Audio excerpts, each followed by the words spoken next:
back to KL. Okay, you are missing in action for a while. Yes, very busy. I know you are. Your Assalamu summer. alaikum wa rahmatullahi wa barakatuh. Peace be upon all of you. On behalf of World Muslim Heritage Research Center USA, I would like to extend warm welcome to all of our panel speakers today. The center is dedicated to promote the rich history and cultural heritage of the Muslim world. World Muslim Heritage Research Center USA contributes for advancing knowledge and understanding of the contributions of Muslim world to human civilization. This research-based online center works worldwide on a variety of issues, especially in the field of Islamic finance. In recent time, we have focused on many issues, particularly for Islamic finance. For example, we have organized symposiums and webinars on the role of Zakat as an Islamic social finance tool in realizing SDGs, Sharia financing and green banking in Bangladesh, problems and prospects, Zakat on Ushur, implementation of a neglected obligation, perspective Bangladesh. Also arranged Waqf and SDGs, aspirations and realities. Another session we have organized, the title was The Role of Zakah in Reducing Poverty, Bangladesh Perspective. Another session was Leveraging Islamic FinTech in Banking and Finance Sector in Bangladesh. Another one was Examining the Potentials of Sukuk in Empowering Bangladesh for a Sustainable Future. This kind of initiatives we have taken in recent time. And today, the title of our webinar is The Importance of Zakat in Struggle Against Circle of Poverty and Income Redistribution. So we are very much pleased to have as the keynote speaker of this session today, Dr. Mohammad Kabir Hassan. He is very famous worldwide. He is a professor, Department of Economics and Finance, University of New Orleans, USA. So I would like to welcome our honorable keynote speaker in our today's session. Thank you. Assalamu alaikum, everyone. Alaikum assalam wa rahmatullah. He is the winner of 2016 Islamic Development Bank IDB Prize in Islamic Banking and Finance. Dr. Kabir Hassan is a financial economist with consulting, research, and teaching experiences in development finance, money and capital markets, Islamic finance, corporate finance, investments, monetary economics, microeconomics, and international trade and finance. He is also a visiting professor in a number of universities. At the same time, a number of doctoral theses, more than 62, and many of his students are now well placed in different academia, government, and different sectors. He has edited and published many books along with articles in referred academic journals. He is editor of the Global Journal of Finance and Economics and Journal of Islamic Economics, Banking and Finance, International Journal of Islamic and Middle Eastern Finance and Management, and co-editor of Journal of Economic Cooperation and Development. For his outstanding research and his scholarly work, Dr. Kabir Hassan has been recognized with Lifetime Achievement Award by UNO Research Council in 2019. He has worked with a number of world-renowned institutions, for example, World Bank, International Monetary Fund, IMF, IDB, African Development Bank, Transparency International Bangladesh, TIB, UNDP, OIC, Federal Reserve Bank USA, Government of Turkey, and many corporations, private organizations, and universities around the world. His biography is a bit long, so I would like to again welcome our honorable keynote speaker today. We are also very much pleased to have as the guest of honor for today's session is Dr. Aishath Muneeza. I would like to welcome Dr. Aishath Muneeza here today. She is a professor and associate dean, INCEIF University, Malaysia, and she is also a former deputy minister, Ministry of Finance and Treasury, and Ministry of Islamic Affairs, Republic of Maldives. Honorable audience, we would like to have welcome our honorable panel members. So we have today as the panel members Dr. Mohammad Abdul Mazid. He is a former chairman, National Board of Revenue, Bangladesh, and he was also a secretary of Internal Research Division, Ministry of Finance, Government of Bangladesh. And Dr. Mazid worked in many senior positions in the public sector, for example, in the Planning Commission, Finance Division, Board of Investment, and Economic Relations Divisions, and so on. He is a very much experienced person. At the moment, he's traveling, and he's now in Norway. He joined with us from Norway. So we'd like to thank Dr. Abdul Mazid to join with us from such a long distance from Norway. Our another panel speaker, Abdul Awal Sarker. He's Director General, Al-Arafah Islamic Bank Limited Training and Research Institute, and he is also a former Executive Director Research, Bangladesh Bank. He is a visiting scholar of AUFI, that is based in Bahrain, and also ISDBI, that is called Islamic Development Bank Institute, Saudi Arabia. We would like to welcome our honorable our honorable panel members, Abdul, Awal, Sarker. We are very much pleased to have with us our another panel member, Dr. Mohammad Saidul Islam. He's very much known by his deliberation and research. He's an associate professor, Department of Sociology, Nanyang Technological University, Singapore. I would like to welcome Dr. Mohammad Saidul Islam. Dr. Islam's research interests include international development. He has published a number of books, including Islam and Democracy in South Asia, the Case of Bangladesh. So he will be talking today about Islam in poverty reduction. We have with us another speaker from UK, Faraj Adam. He's an Islamic finance advisor and Sharia scholar, and he's also a founder and CEO, Amanah Advisors UK, and he's also a Sharia advisor at Sharia Review Bureau based in UK. We have another panel member, very young and promising researcher, Mahdi Hassan. He's an associate professor, assistant professor, Department of Arabic, University of Dhaka, and at the same time, he's a graduate research assistant at University of Illinois, Urbana-Champaign. And the chair of today's session is Professor Dr. Muhammad Ruhul Amin. He's the global president of World Muslim Heritage Research Center, USA. I'd like to welcome all of our panel speakers, our guest of honor and keynote speaker in today's session. At the beginning, I would like to request Dr. Aishath Muneeza to deliver her speech and welcome all of our panel members. Dr. Aishath Muneeza. Thank you very much. Bismillah ar-Rahman ar-Rahim. Alhamdulillah Rabbil Alameen. Wa salatu wa salam ala ashrafil anbiya wal mursaleen wa ala alihi wa ashabihi ajma'in. Distinguished chairman of this webinar, Professor Dr. Muhammad Ruhul Amin. Our esteemed keynote speaker, Professor Kabir Hassan. Moderator, Khalid Yahya. Esteemed speakers and all the participants of this webinar. Assalamu alaikum wa rahmatullahi wa barakatuh and a very good evening.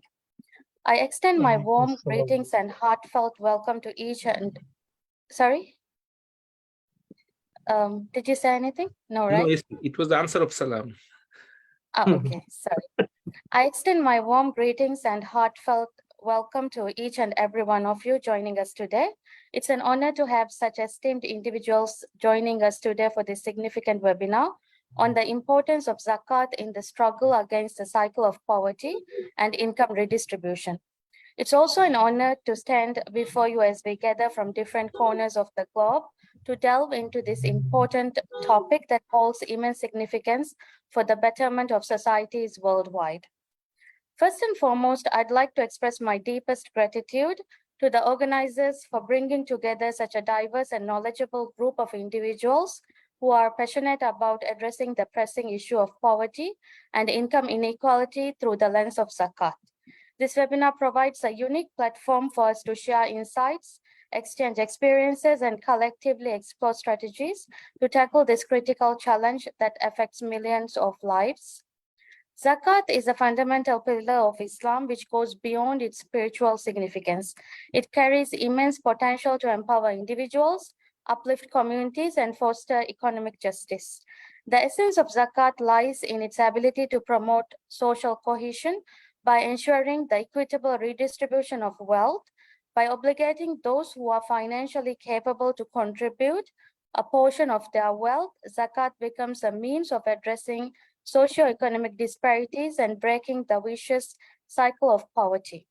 Today, we have the privilege of hearing from esteemed speakers who are experts in their respective fields, and I'm confident that their profound knowledge and experiences will enrich our understanding of the importance of Zakat as a tool for income redistribution and poverty alleviation. We'll explore how Zakat, when administered effectively and transparently, can create sustainable change by providing access to education, healthcare, food, and opportunities for economic empowerment. Moreover, our discussions will delve into the role of partnerships, collaboration, and innovation in maximizing the impact of Zakat.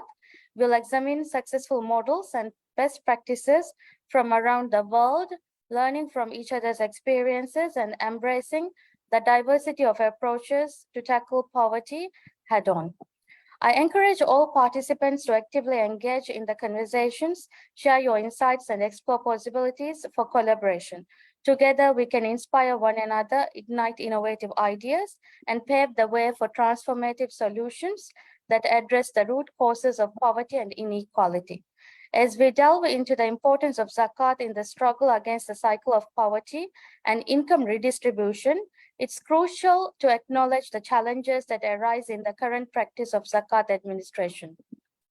One of the significant challenges is the persistent gap between Zakat collection and distribution. To address this, we must develop enhanced mechanisms that facilitate timely and efficient distribution, ensuring that the funds reach those in need promptly. Embracing technological advancements and promoting regular Zakat payments throughout the year can help to bridge this gap. Another challenge lies in the lack of prioritization in Zakat distribution. It has been observed that the principle of Al-Awlawiyat, which emphasizes addressing the needs of the faqir or miskin asnaf, is often overlooked. To overcome this challenge, we must reaffirm the importance of prioritization, employing improved assessment methods, rigorous monitoring, and transparent decision-making process. By doing so, definitely we can ensure that the most vulnerable individuals receive the support they require.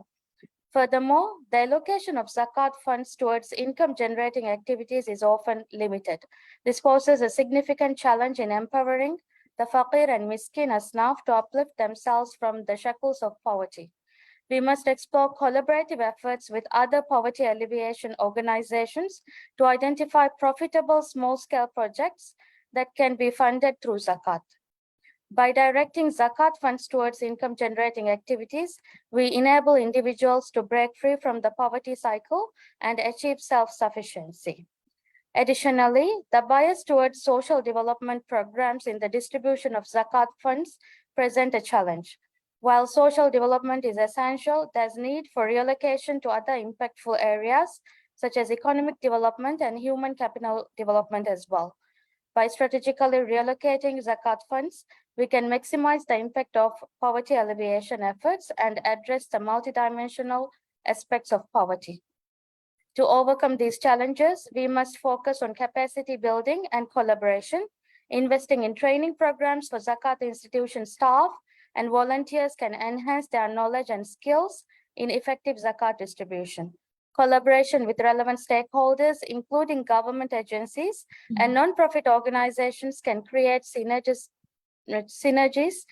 between the different stakeholders, and it will have an impactful Zakat programs. Transparency and accountability are also paramount. Zakat institutions must maintain transparency by regularly reporting on fund allocation and distribution. This fosters trust among donors, beneficiaries, and the wider community, and ensures that the funds are utilized in the most effective and efficient manner. In conclusion, I extend my heartfelt appreciation to each and every one of you for joining this webinar. Your presence signifies a shared commitment to create a more just and inclusive world. Let us seize this opportunity to learn, connect, and collaborate with the ultimate aim of harnessing the power of Zakat to alleviate poverty, promote sustainable development, and build prosperous communities for generations to come. Thank you, and may this webinar be a source of inspiration, knowledge, and meaningful action. Wabillahi tawfiq wal hidayah. Wassalamu alaikum wa rahmatullahi wa barakatuh. Thank you very much, Dr. Aishath Muneeza, for her very insightful deliberation. We are very much grateful to Sheikh Faraj Adam, who has joined from the UK. So we'd like to welcome Sheikh Faraj Adam for joining in today's session. So at the moment, I would like to request our keynote speaker, Dr. Kabir Hassan, to deliver his keynote presentation.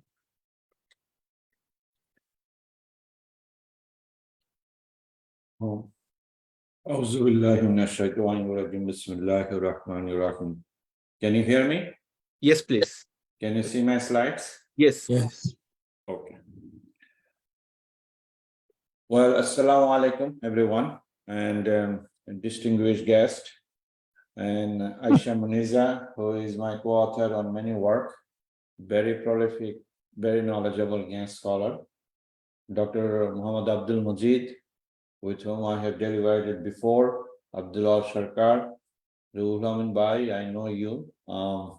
Also, I know about Mufti Faraz Adam and everyone else who is on the audience. So, in order to keep my chain of thought in order, I'm going to pretty much follow my slides so that I can convey a message. So, when you talk about zakat, poverty alleviation, income distribution, reduction of income inequality, so there are two dimensions of zakat. One is social dimension, the other one is economic dimension. So I'm going to just go over this concept, and then I'll move into directly connecting with the concept of zakat with different SDG goals. Then also talk briefly about a study that we have done for a benchmark study of amount of collectible zakat in Bangladesh, supported by CZM, and of which Dr. Abdul Majid is a trustee member. And that's how I'll conclude my discussion. So let's start with the introduction. The literal meaning of zakat is what which purifies wealth or that which increases wealth, in addition to purifying the minds of the believers. Nothing but the meaning of the word zakat hints to all positive outcomes that it brings to the table, whether be it on the social or on the economic sense. The Islamic scholars have closely studied zakat, and its guidelines can have unanimously concluded that if carried out the right way, the zakat will help achieve a multitude of benefits that will allow communities to thrive. Zakat increases wealth as it serves as an economic engine and purifies souls and minds as it helps eradicate crime and corruption. So let's talk about the social implication of zakat. Zakat and social security. Poverty leads to infidelity and sought refuge from hunger vis-a-vis poverty, because hunger is a bad companion. It's coming from Sahih Hadith. In Islam, every person should be granted 5 basic rights, material needs, among others. Allah made reasonable provision for all living beings on the earth. However, the distribution patterns among countries and within countries might result in poverty. Most countries try to solve poverty by having social security system that provide the minimum economic security to their oppressed population who have no source of livelihood. And zakat in Islam comes to answer and fulfill the poor's needs, not only with financial grants, but also considering the social, cultural, and egalitarian aspect of security. So zakat versus social security in the West, as a comparison, the social security in the West, for example, unemployment insurance, pension scheme, subsidized or free health, housing facilities for the disabled, and these are financed basically by the taxpayers. And Dr. Abdul Majid can tell, because he's in Norway. It's a good example of a social welfare state. In many Western countries, people started abusing the social security system that led to more people are benefiting and few were contributing. Higher taxes to keep the social system in place, considering that newer generation are taking it for granted, and governments failed in attempting to cut social spending to reduce taxes. There's a big debate going on in the United States, Republican versus Democrats. Active population must contribute more and more to keep the system in place, considering the upside down population pyramid and system abusers. Now, what is a welfare system in socialist countries? The communist model of social security is planned by the government and funded entirely by the employer. It covers all workers, regardless of the companies or sectors they work for. The only entity who carries the burden is the employer. The system can only exist if there's a central control of the economy. That's why we call this command economy. It certainly drastically improves all aspects of the social sphere. However, this communist model of social security results in burdening employers to the point where they might collapse. Consequently, by following this model, the state meets much of the society's basic needs, but at the expense of its ability to become an economic power. Now, if we come back to the US and Europe and its critical issues, in the United States, the public welfare system expenses doubled from being 25% total government spending in the 1960s to being half the total government spending in the early and mid 1980s. And it is increasing. There's a huge debate by the two politically ideological groups in this country, Democrats or Republican. The public welfare system in the US has programs in place to help people in need. And these are the programs like social benefits, some of the money to cover basic needs, medical and hospital care, grocery or food stamp, we call this, free meals to school children, surplus food programs, and public housing. Now, similarly to the US, other countries in Europe have been seeing their government spending on social welfare increasing by the years. However, there is no improved results, especially concerning the following aspects. We talk about institutional practice. Even with the increased spending on the social welfare programs, countries have failed in increasing micro-efficiency of institutions. Inequality, most of the countries have been spending more and sometimes twice what they used to, only to stall inequality instead of removing it. So they are not reducing it, they're just stopping it or getting increased. Egalitarianism, with newcomers to Western society, for example, immigrants, big issue in Europe and the US, more problems are coming around and the needy population is increasing, which makes egalitarianism unattainable. Family, social welfare programs have shown to encourage families to break up, making them lazier, delusional, and confused. Ultranational thinking in the welfare states, the ultranationalism is increasing, pressure on financial capacities to resolve international issues also ascending, and the global change, economic change, welfare systems have shown to weaken economic powerhouses as most of the spending go to social causes. Consequently, certain economies will triumph over the US and Europe, and that is already happening. Now, contrast to this system, what is the Islamic social security system? Islam has already an alternative to Western welfare system, as Allah has appointed Islamic governments to ensure man's basic needs for a reasonably comfortable life.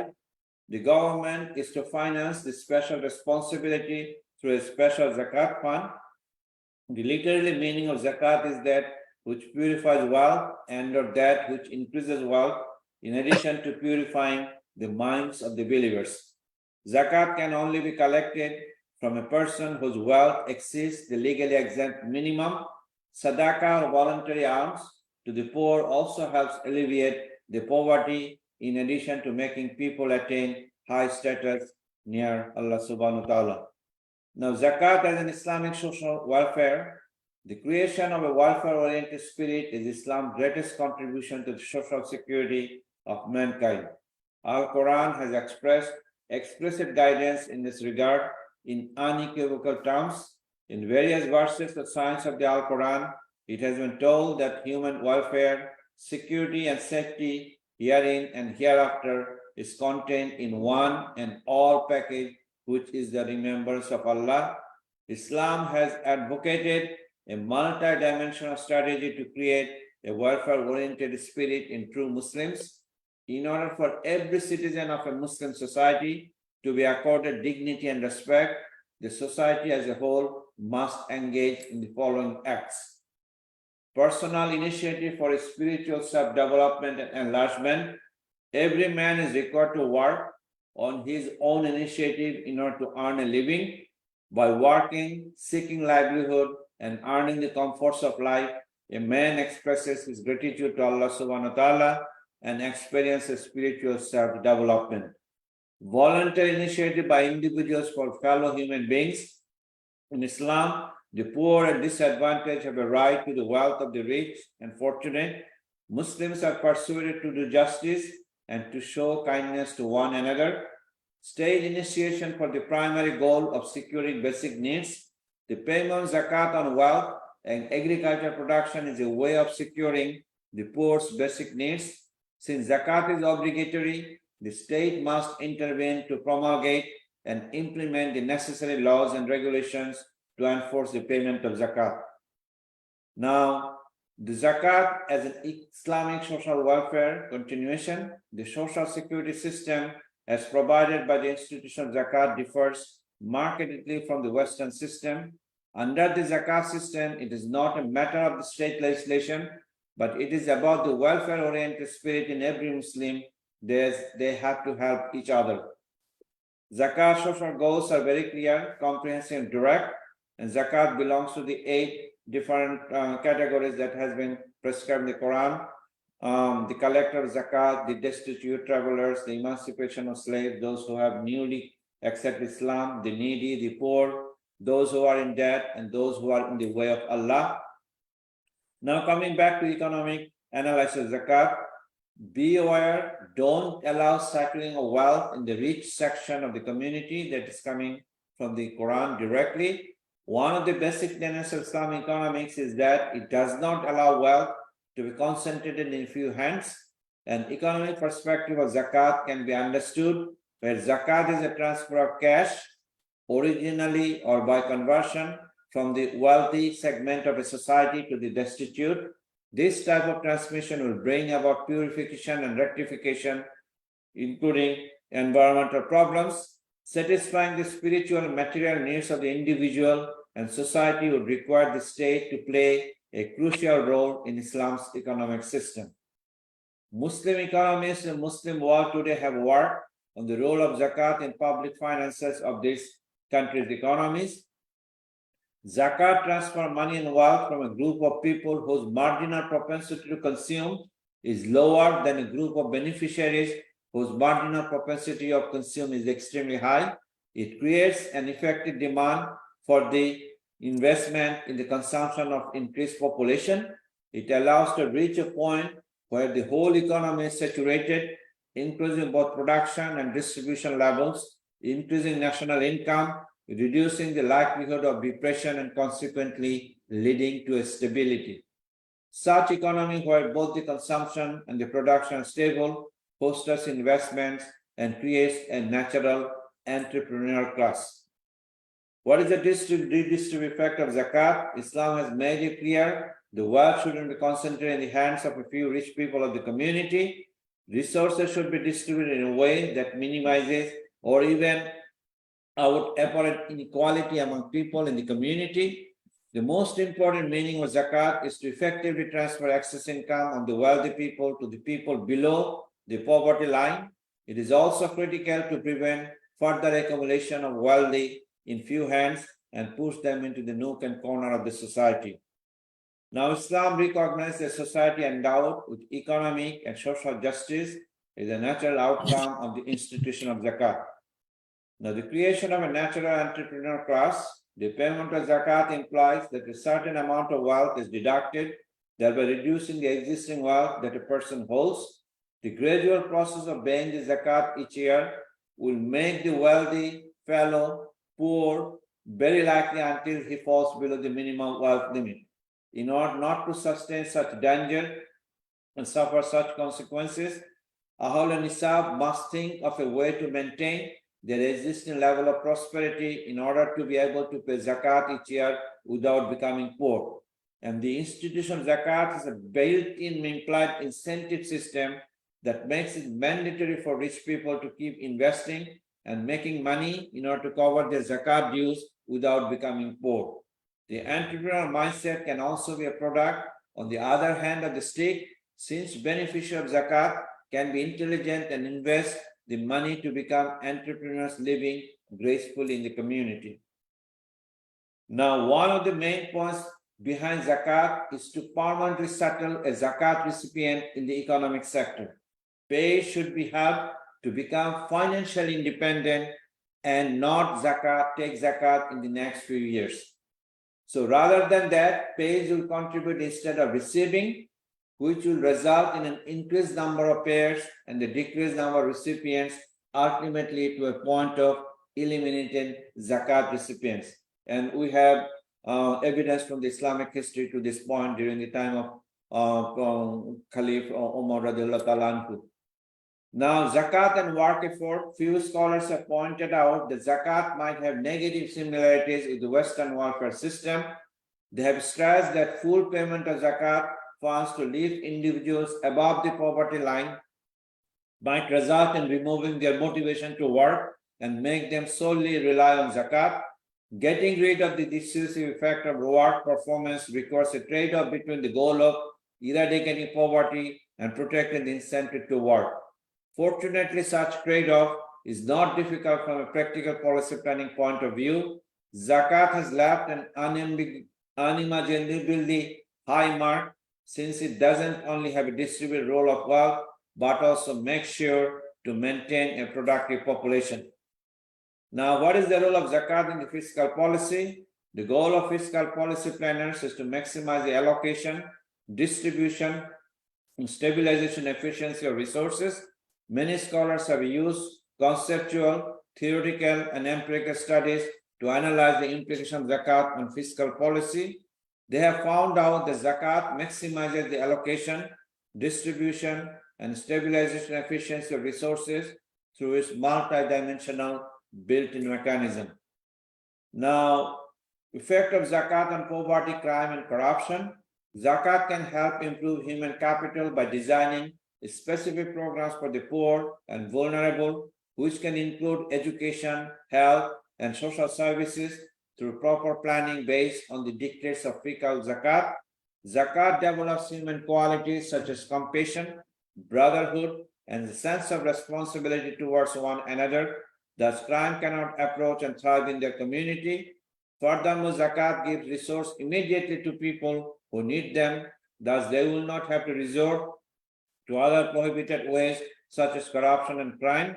And finally, zakat eradicates poverty, since the main goal is to help the needy and make him able to provide for himself and contribute to helping other people in need.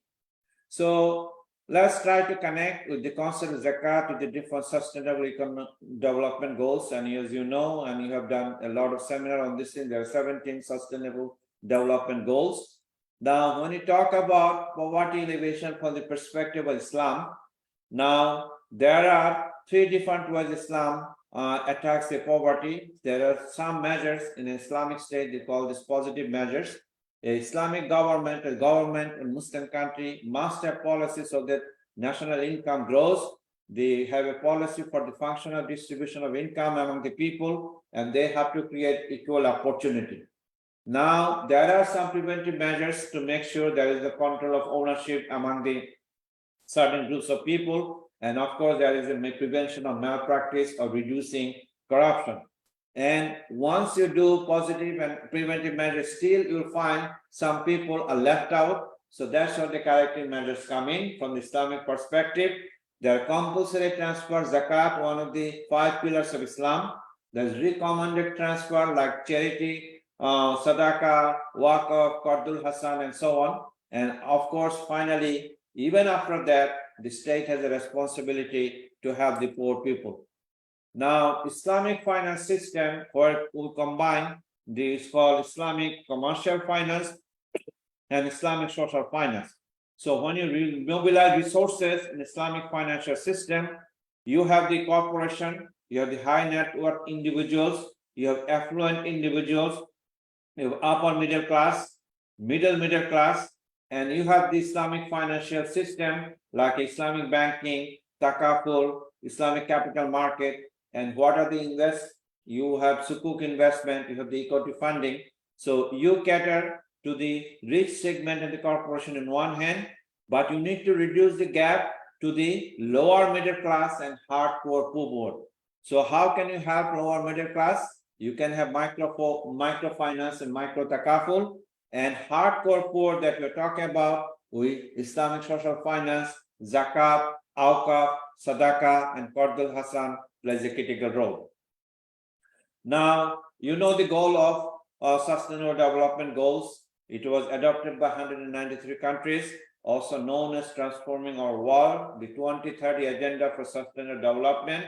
It made out 17 global goals with 169 targets. It covers social, environmental, and economic targets to address most serious issues facing people on the planet. So SDG goal number 1, no poverty. End of poverty by 2030. International poverty line defined as $1.90 or less per person per day. 10.2% of the world's workers living on less than $1.90 per day, down from 28% in 2000. So the numbers are improving. A cow in Europe subsidized by $2 per day, according to a study by Joseph Stiglitz, who was a former World Bank chief economist. Now, Islamic finance solution to SDG goal number 1. Zakat is one of the 5 pillars of Islam and can help end poverty practiced by all. Zakat al-Fitr and Sadaqah can also help end poverty. Global wealth in 2021 was 463.6 trillion USD, according to Credit Suisse. A 2.5% tax on this wealth would give 11.59 trillion in annual spending to end poverty. There's a book I want you to study. Piketty, Sowers, and Jackman also suggest wealth taxation a solution for poverty. The Quran says, so establish regular prayer and give regular charity and obey the messenger that ye may receive mercy. SDG goal number 2, zero hunger, end hunger by 2030, requires sustainable food production and resilient agricultural practices. Hunger affects 11% of the world population, which is roughly 790 million people. Nearly 25% of children, 159 billion people, suffer malnutrition, 75% in Southern Asia and Sub-Saharan Africa. So Zakatul Mal, Zakatul Fitr, Sadaqah can all be used to alleviate global hunger. And Islamic finance is a strong fit for agricultural investment, which can increase food stock supply. As Hadith, the Prophet said, feed the hungry, visit the sick, and set free the captives. Number 3 SDG goal is good health and well-being. Islamic finance can support investment into initiatives that promote good health, men and women genes, for example. Islamic investment naturally avoid investment in alcohol, tobacco, and other products detrimental to well-being. Investment in hospitals can improve well-being of the society, and Zakat fund can be used in different ways. Now, international bodies are tapping Islamic finance to raise money for health efforts. For example, the International Finance Facility for Immunization Company will use the proceeds of its sukuk to finance projects for the Global Alliance for Vaccine on Immunization. We call this GAVI project. Quran says, they ask you about wine and gambling, say in them is great sin, and yet some benefit for people, but their sin is greater than their benefit. So Hadith, Aisha radiallahu anha narrated from the Messenger of Allah, O Allah, grant me health in my body and grant me health in my sight and make it the inheritor from me. There is none has the right to be worshipped but Allah, the forbearing, the generous. Glory is to Allah, the Lord of the magnificent throne, and all praise is due to Allah, the Lord of all that exists. Number 4 SDG goal, quality education.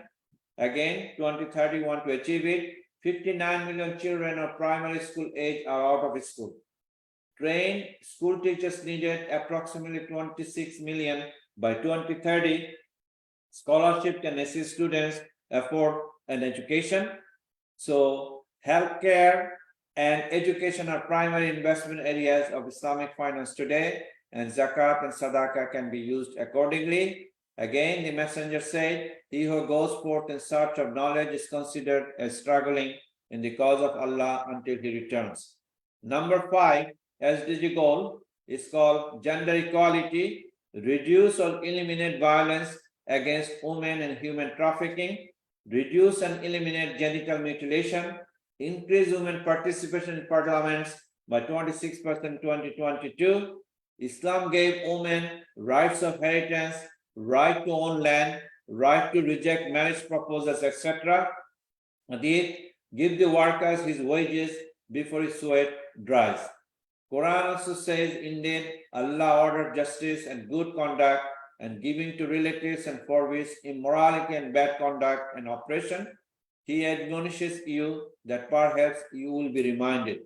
Number 8 SDG goal, decent work and economic growth. promotes sustained, inclusive, and sustainable economic growth with full and productive employment. World GDP grew 5.7% in 2021. Emerging markets grew faster than the developed market, 6.3% versus 5%. Global unemployment was 6.18% in 2021, down from 6.5% in 2020. Islamic finance prefers to finance business and government by investors who share risk. Silicon Valley is almost completely financed with equity and no debt. Silicon Valley uses Islamic finance structure. For example, Mudaraba and Musharaka, similar to GP, general partner, and limited partner. Islamic finance principles serve to insulate the Islamic financial system from excessive leverage and uncertainty, which in turn contributes toward promoting financial stability. A paper published by the International Institute for Sustainable Development argues that increasing levels of debt in the West will make Islamic banking a safer bet for investors. Now, reduce inequality within among our countries, cover income inequality due to age, sex, disability instead of labor has contributed to race, ethnicity, origin, religion, etc. Rising profits to capital to income inequality, remittance to emerging markets rose to 626 billion in 2022, but the cost of sending money averages 10.2% of the amount remitted. So quantitative easing by central banks increases income inequality by raising asset prices, which are primarily owned by high net worth individuals. 96% of the Americans receive the majority of income via labor, not capital. Thomas Piketty, authors of the Capital in the 21st Century, argues that income inequality can be reduced by taxing wealth, and that is essence zakat instead of income. Now, Islam prescribes a tax on wealth, not income, through zakat. When done properly, taxing the wealthy class prevents them from accumulating too much wealth and allows the poor and middle class to accumulate more. Now, I want to spend a few minutes about estimated study that we completed and submitted a final version to CJDM, Center for Zakat Management in Bangladesh. So I just want to share the snippet of our results. Our estimate shows that aggregate potential of zakat in Bangladesh was 9,000 or almost $10 billion in 2018 to 19, while it was only 800 billion in 2000-2001. So we did a similar study about 10 years ago. We repeated this study, and this is what we find. Due to global economic shocks caused by the crash of stock in the US in fiscal 2007 and 8, you know, the global financial crisis, there was a sudden drop on trades in fiscal year 2008 and 9. After the global economic crisis, export and import of trade of Bangladesh immediately came back to its usual trend, observed the trade and economic recovery. The potential of higher aggregate zakat is observed for the following years. So this is a pictorial picture of what happened. If you look at, we have the potential zakat, the growth rate, and the linear growth rate, all three figures. So what does figure say? The aggregate zakat potential in the service sector 2018 and 19 is much higher than from the other sector and 11 times higher than it was in 2000 and 2001. Bank deposit accounted for almost $2.3 billion in the current fiscal year, which is 14 times more than when it was 10 years ago. It indicates zakat potential is incremental and rising with the contribution of sectors in the economy. For instance, zakat on shares and bonds was 18.71 million in 2000, which amounted to around 1,000 million in the most recent study that we have done. What we have done in this, we have taken different sectors, we have used a methodology, we have calculated an INCEIF, and we have come up using a formula of what is the potential of zakat can be used. And we have also the Provident Fund. Provident Fund is not that important. So these are the different sectors that have looked at: bank deposit, shares and bonds, Provident Fund, livestock, fishery, agricultural output, mining, and manufacturing in the service sector. As you can see, the service sector is the highest, bank deposit second, This is where the money people put their money in. From the relative comparison, we find that the service sector giant contribute to aggregate worth adding 30% the value. Second highest contributor comes from bank deposit, which makes up 23% total zakat value. Both shares and bonds in the manufacturing sector contribute only 10%. The fisheries sector has the same contribution level, 3% in the aggregate. Pension fund marks the lowest contribution. Zakat on agricultural output is much more significant in forecasting potential zakat. It contributes 50% of the total. So these are the different ways the sectoral implication of different sectors contribute to total value of zakat in Bangladesh.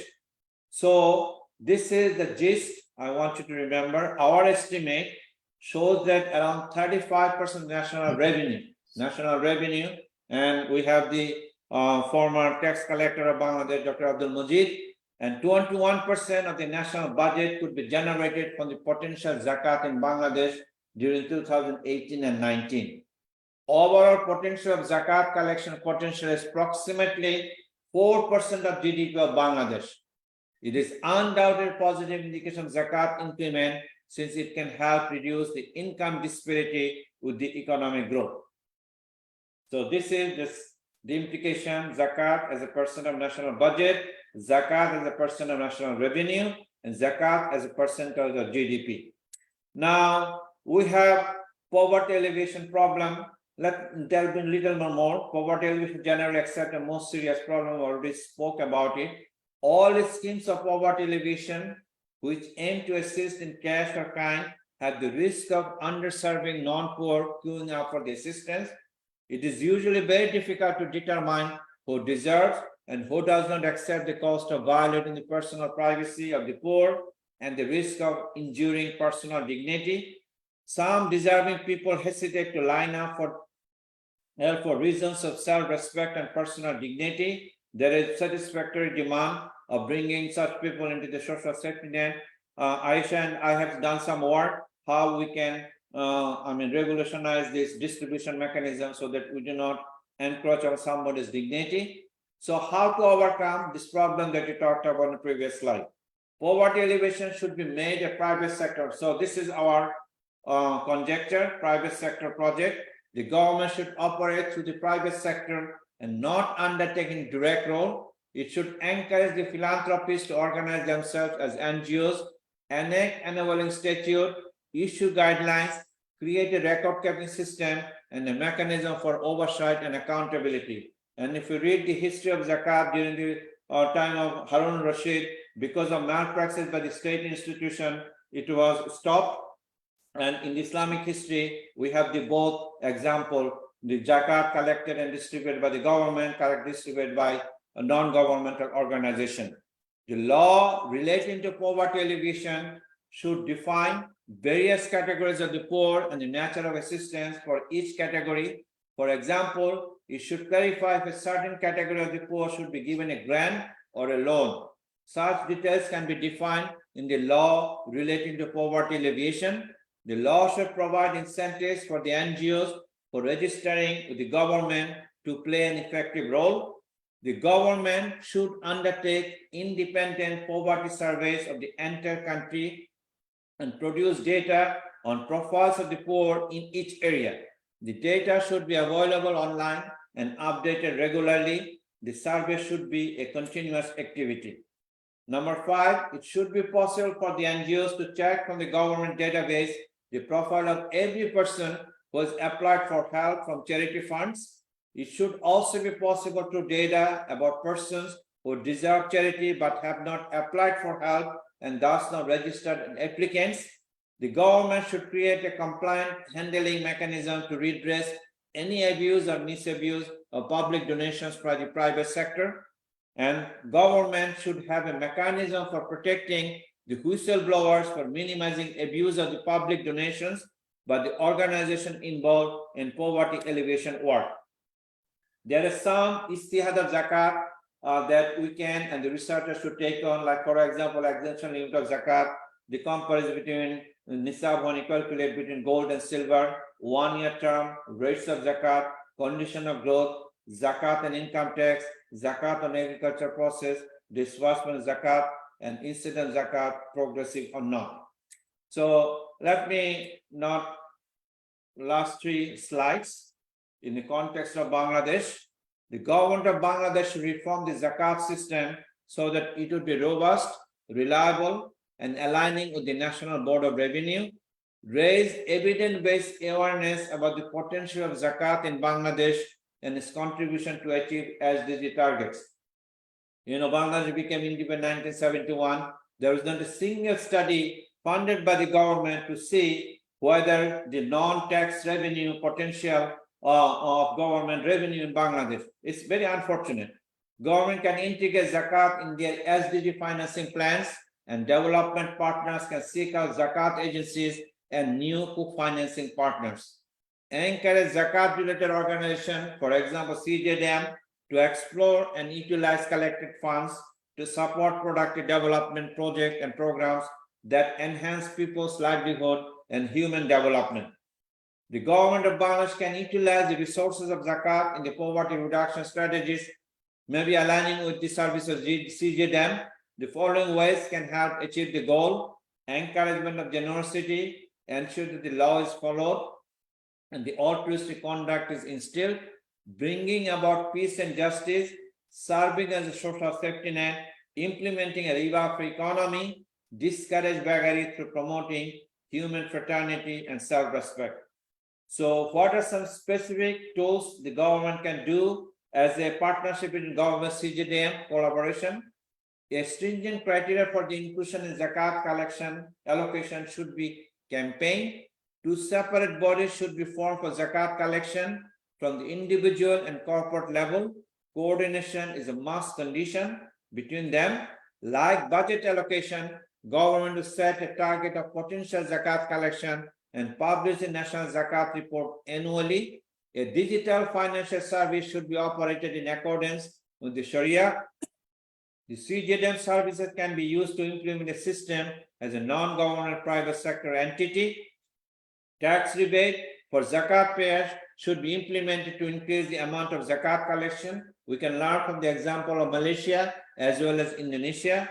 A separate IT section can be developed to take care of the data and information side. And that is all, my dear friend, for listening to me. I'm sorry I have taken a little longer than I was given.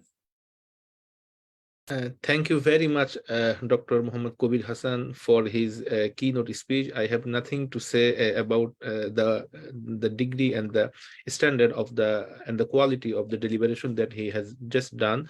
So a lot of thanks from all of our panel members, and especially from this center and the webinar, to Dr. Kabir Hassan. And we definitely pray for his more contribution to the whole Ummah, to the whole Muslim nations. And we also expect a more contribution. Definitely he has done a lot, and we can see his profile in the website and in a lot of sources. But we also expect a more contribution for this nation in the future, inshallah. So we have been waiting to listen from Dr. Muhammad Abdul Majid and Abdul Awal Sarker.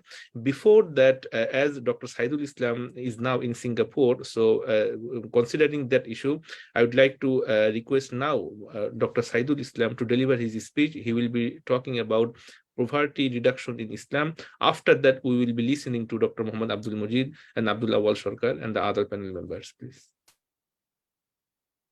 أعوذ بالله من الشيطان الرجيم بسم الله الرحمن الرحيم الحمد لله رب العالمين والصلاة والسلام على سيد المرسلين وعلى آله وصحبه أجمعين World Muslim Heritage Research Center United states কর্তৃক আয়োজিত আজকের ওয়েবিনারের সম্মানিত ভাই পরিচালক chair সম্মানিত আলোচকবৃন্দ including our keynote speaker as well as the guest of honor এবং viewers around the world.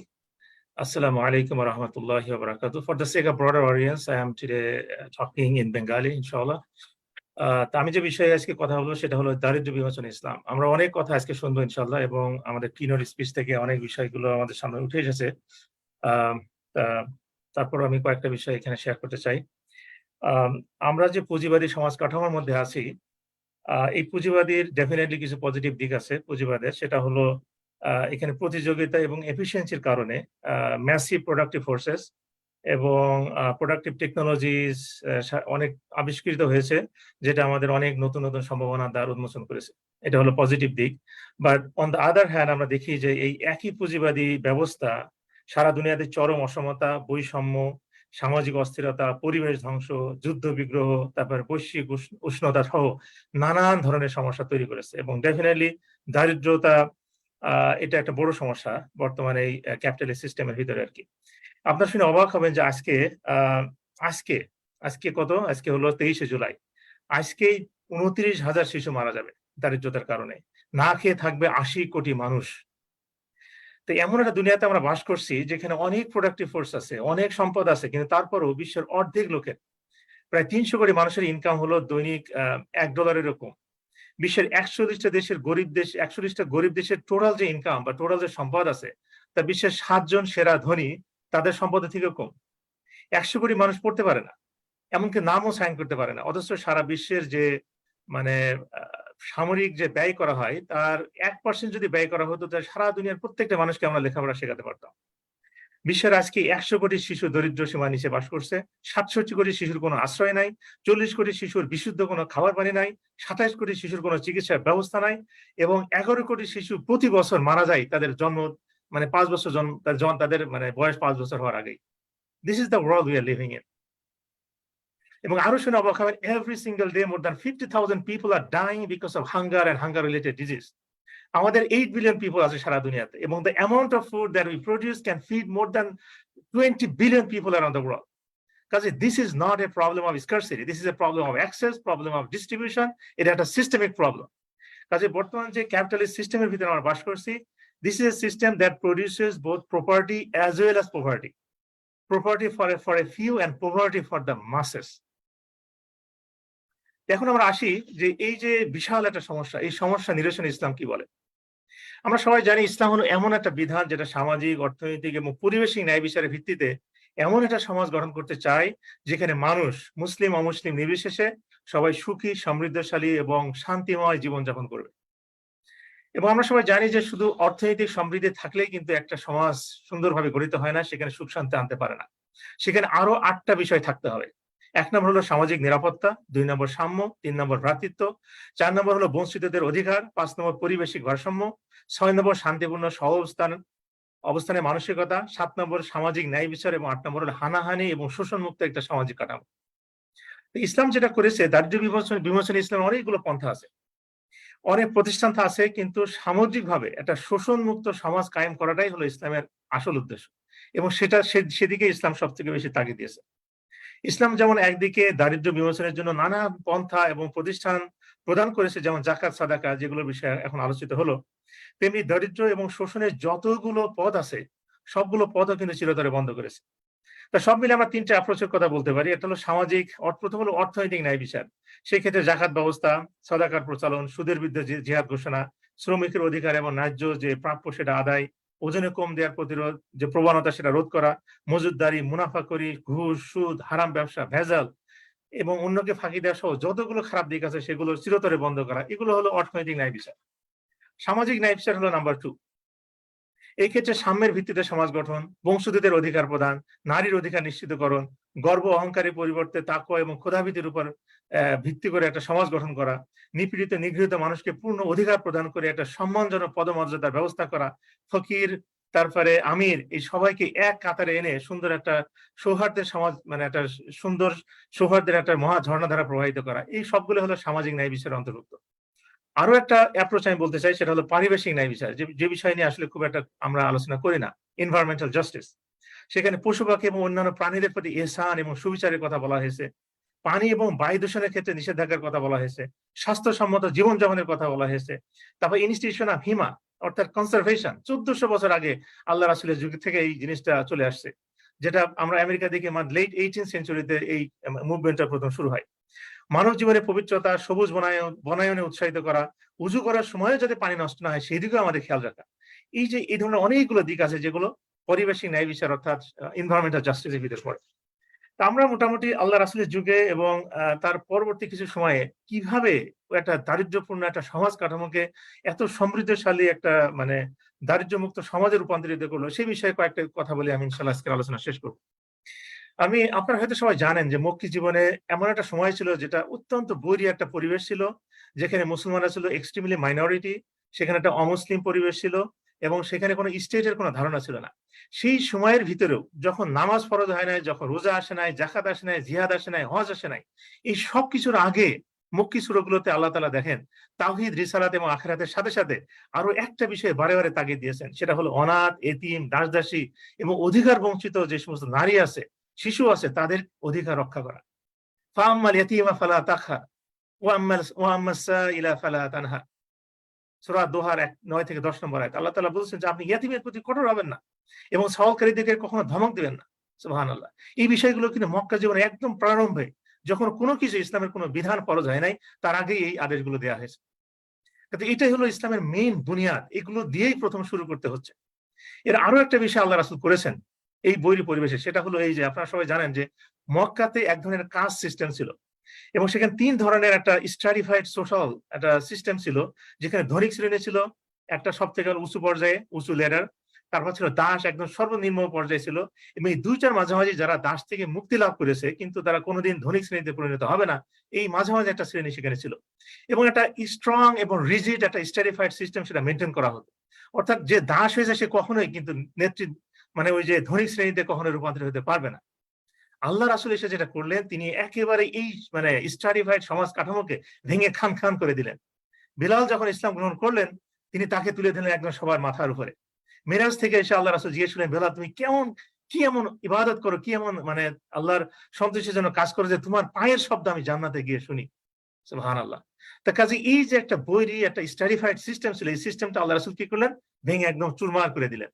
দিয়ে একদম ধনী, গরিব, তারপর ফকির, আমির সবাইকে একেবারে একই কাতারে এনে শামিল করলেন এবং এই কাজগুলো করা হয়েছে একদম ইসলামের প্রারম্ভে। এরপর তো আলহামদুলিল্লাহ আপনারা সবাই জানি যে মদিনাতে যখন আল্লাহ রাসূল গেলেন, সেখানে তো একটা ইসলামের রাষ্ট্র ব্যবস্থা কায়েম করতে তিনি সক্ষম হলেন এবং এই যে রাষ্ট্র ব্যবস্থা তিনি কায়েম করলেন, এর 3টা বুনিয়াদ ছিল। একটা হলো মসজিদ, একটা হলো ভ্রাতৃত্ব, আর একটা হলো মদিনা সনদ। এবং সবকিছু মিলে যে সমাজ কাঠামো তিনি গঠন করেছেন, অনেকগুলো বৈশিষ্ট্য আছে। আমি 10টা বৈশিষ্ট্যের কথা উল্লেখ করতে চাই। প্রথম বৈশিষ্ট্য আল্লাহর সার্বভৌমত্ব এবং রাসূলের নেতৃত্ব। 2 নম্বর হলো সুবিচার এবং সমতা, ইকুয়ালিটি। 3 নম্বর হলো সাম্যতা, ইকুইটি। 4 নম্বর ভ্রাতৃত্ব অর্থাৎ মানে ব্রাদারহুড। 5 নম্বর পারস্পরিক সহমর্মিতা এবং দয়াপরায়ণতা। 6 নম্বর দায়িত্ব ভাগাভাগি অর্থাৎ জয়েন্ট লায়াবিলিটি এবং ইউনাইটেড সলিডারিটি। 7 নম্বর হলো সৎ কাজের আদেশ এবং অসৎ কাজের নিষেধ। 8 নম্বর হলো পুণ্য এবং তাকওয়ার পথে একে অপরকে সহযোগিতা করা। 9 নম্বর হলো মুসলমানদের জীবন, তাদের সম্পত্তি এবং মর্যাদার প্রতি সম্মান প্রদর্শন করা। আর 10 নম্বর হলো উন্নতি, অগ্রগতি, শিক্ষা, চাকরি, কর্মসংস্থান, প্রগতির সৃষ্টি এবং এগুলো অগ্রসর করার ক্ষেত্রে উৎসাহ প্রদান করা। এই 10টা বিষয় ছিল মদিনা যে রাষ্ট্র ব্যবস্থা আল্লাহ রাসূল কায়েম করেছিলেন, সেই রাষ্ট্র ব্যবস্থার মোটামুটি কতগুলো বৈশিষ্ট্য। এখন আমরা দেখি যে মদিনাতে আল্লাহ রাসূল এবং পরবর্তীতে যে খলিফা যারা ছিলেন, তারা কি কি পদ্ধতি অনুসরণ করেছিলেন এই মানে দারিদ্রতা দূর করার জন্য। আমরা সবাই জানি যে মদিনায় যখন আল্লাহ রাসূল গেলেন, তখন চরম দারিদ্রতা বিরাজ করছিল। সেখানে মানে ছেঁড়া কাপড় পরে আল্লাহ রাসূলের সাহাবারা ছিলেন, আমরা সবাই জানি অত্যন্ত ক্ষুধার্ত অবস্থায় থাকতেন। বিশেষ করে আসহাবে সুফফাতে যারা থাকতেন, তারা তো খাওয়াই পাইতেন না। মানে দিনের পর দিন তারা না খেয়ে থাকতেন, এমন একটা অবস্থা গেছে। অধিকাংশ সাহাবারাই ছিলেন রেফিউজি, তারা ডিসপ্লেস, তারা হোমলেস। কি একটা করুণ পরিণতির ভিতরে তারা ছিলেন, আপনি চিন্তা করে দেখেন। And they had to start from the very beginning. এই অবস্থার ভিতর দিয়ে কিভাবে আল্লাহ রাসূল এবং তার পরবর্তী যে জেনারেশন গুলো আসছে, তারা কিভাবে কি কি পদ্ধতি এবং মেথোডোলজি অনুসরণ করলেন, যার ফলে দরিদ্রতা দূর হয়ে গেল এবং সারা জীবনের মতো। তো অনেকগুলো পন্থা আছে, আমি 6টা পন্থার কথা আজকে আলোচনা করব। প্রথম হলো আল্লাহ রাসূল যেটা করলেন, সেটা হলো শোষণ এবং অবৈধ অর্থ বিনিয়োগের যতগুলো দরজা ছিল সমস্ত দরজা তিনি বন্ধ করলেন। সুদকে চিরতরে নিষিদ্ধ করা হলো, মজুদদারি, মুনাফাখোরি, ঘুষ এই সবই বন্ধ করা হলো। ওজনে কম দেওয়ার অভ্যাস দূর করা হলো।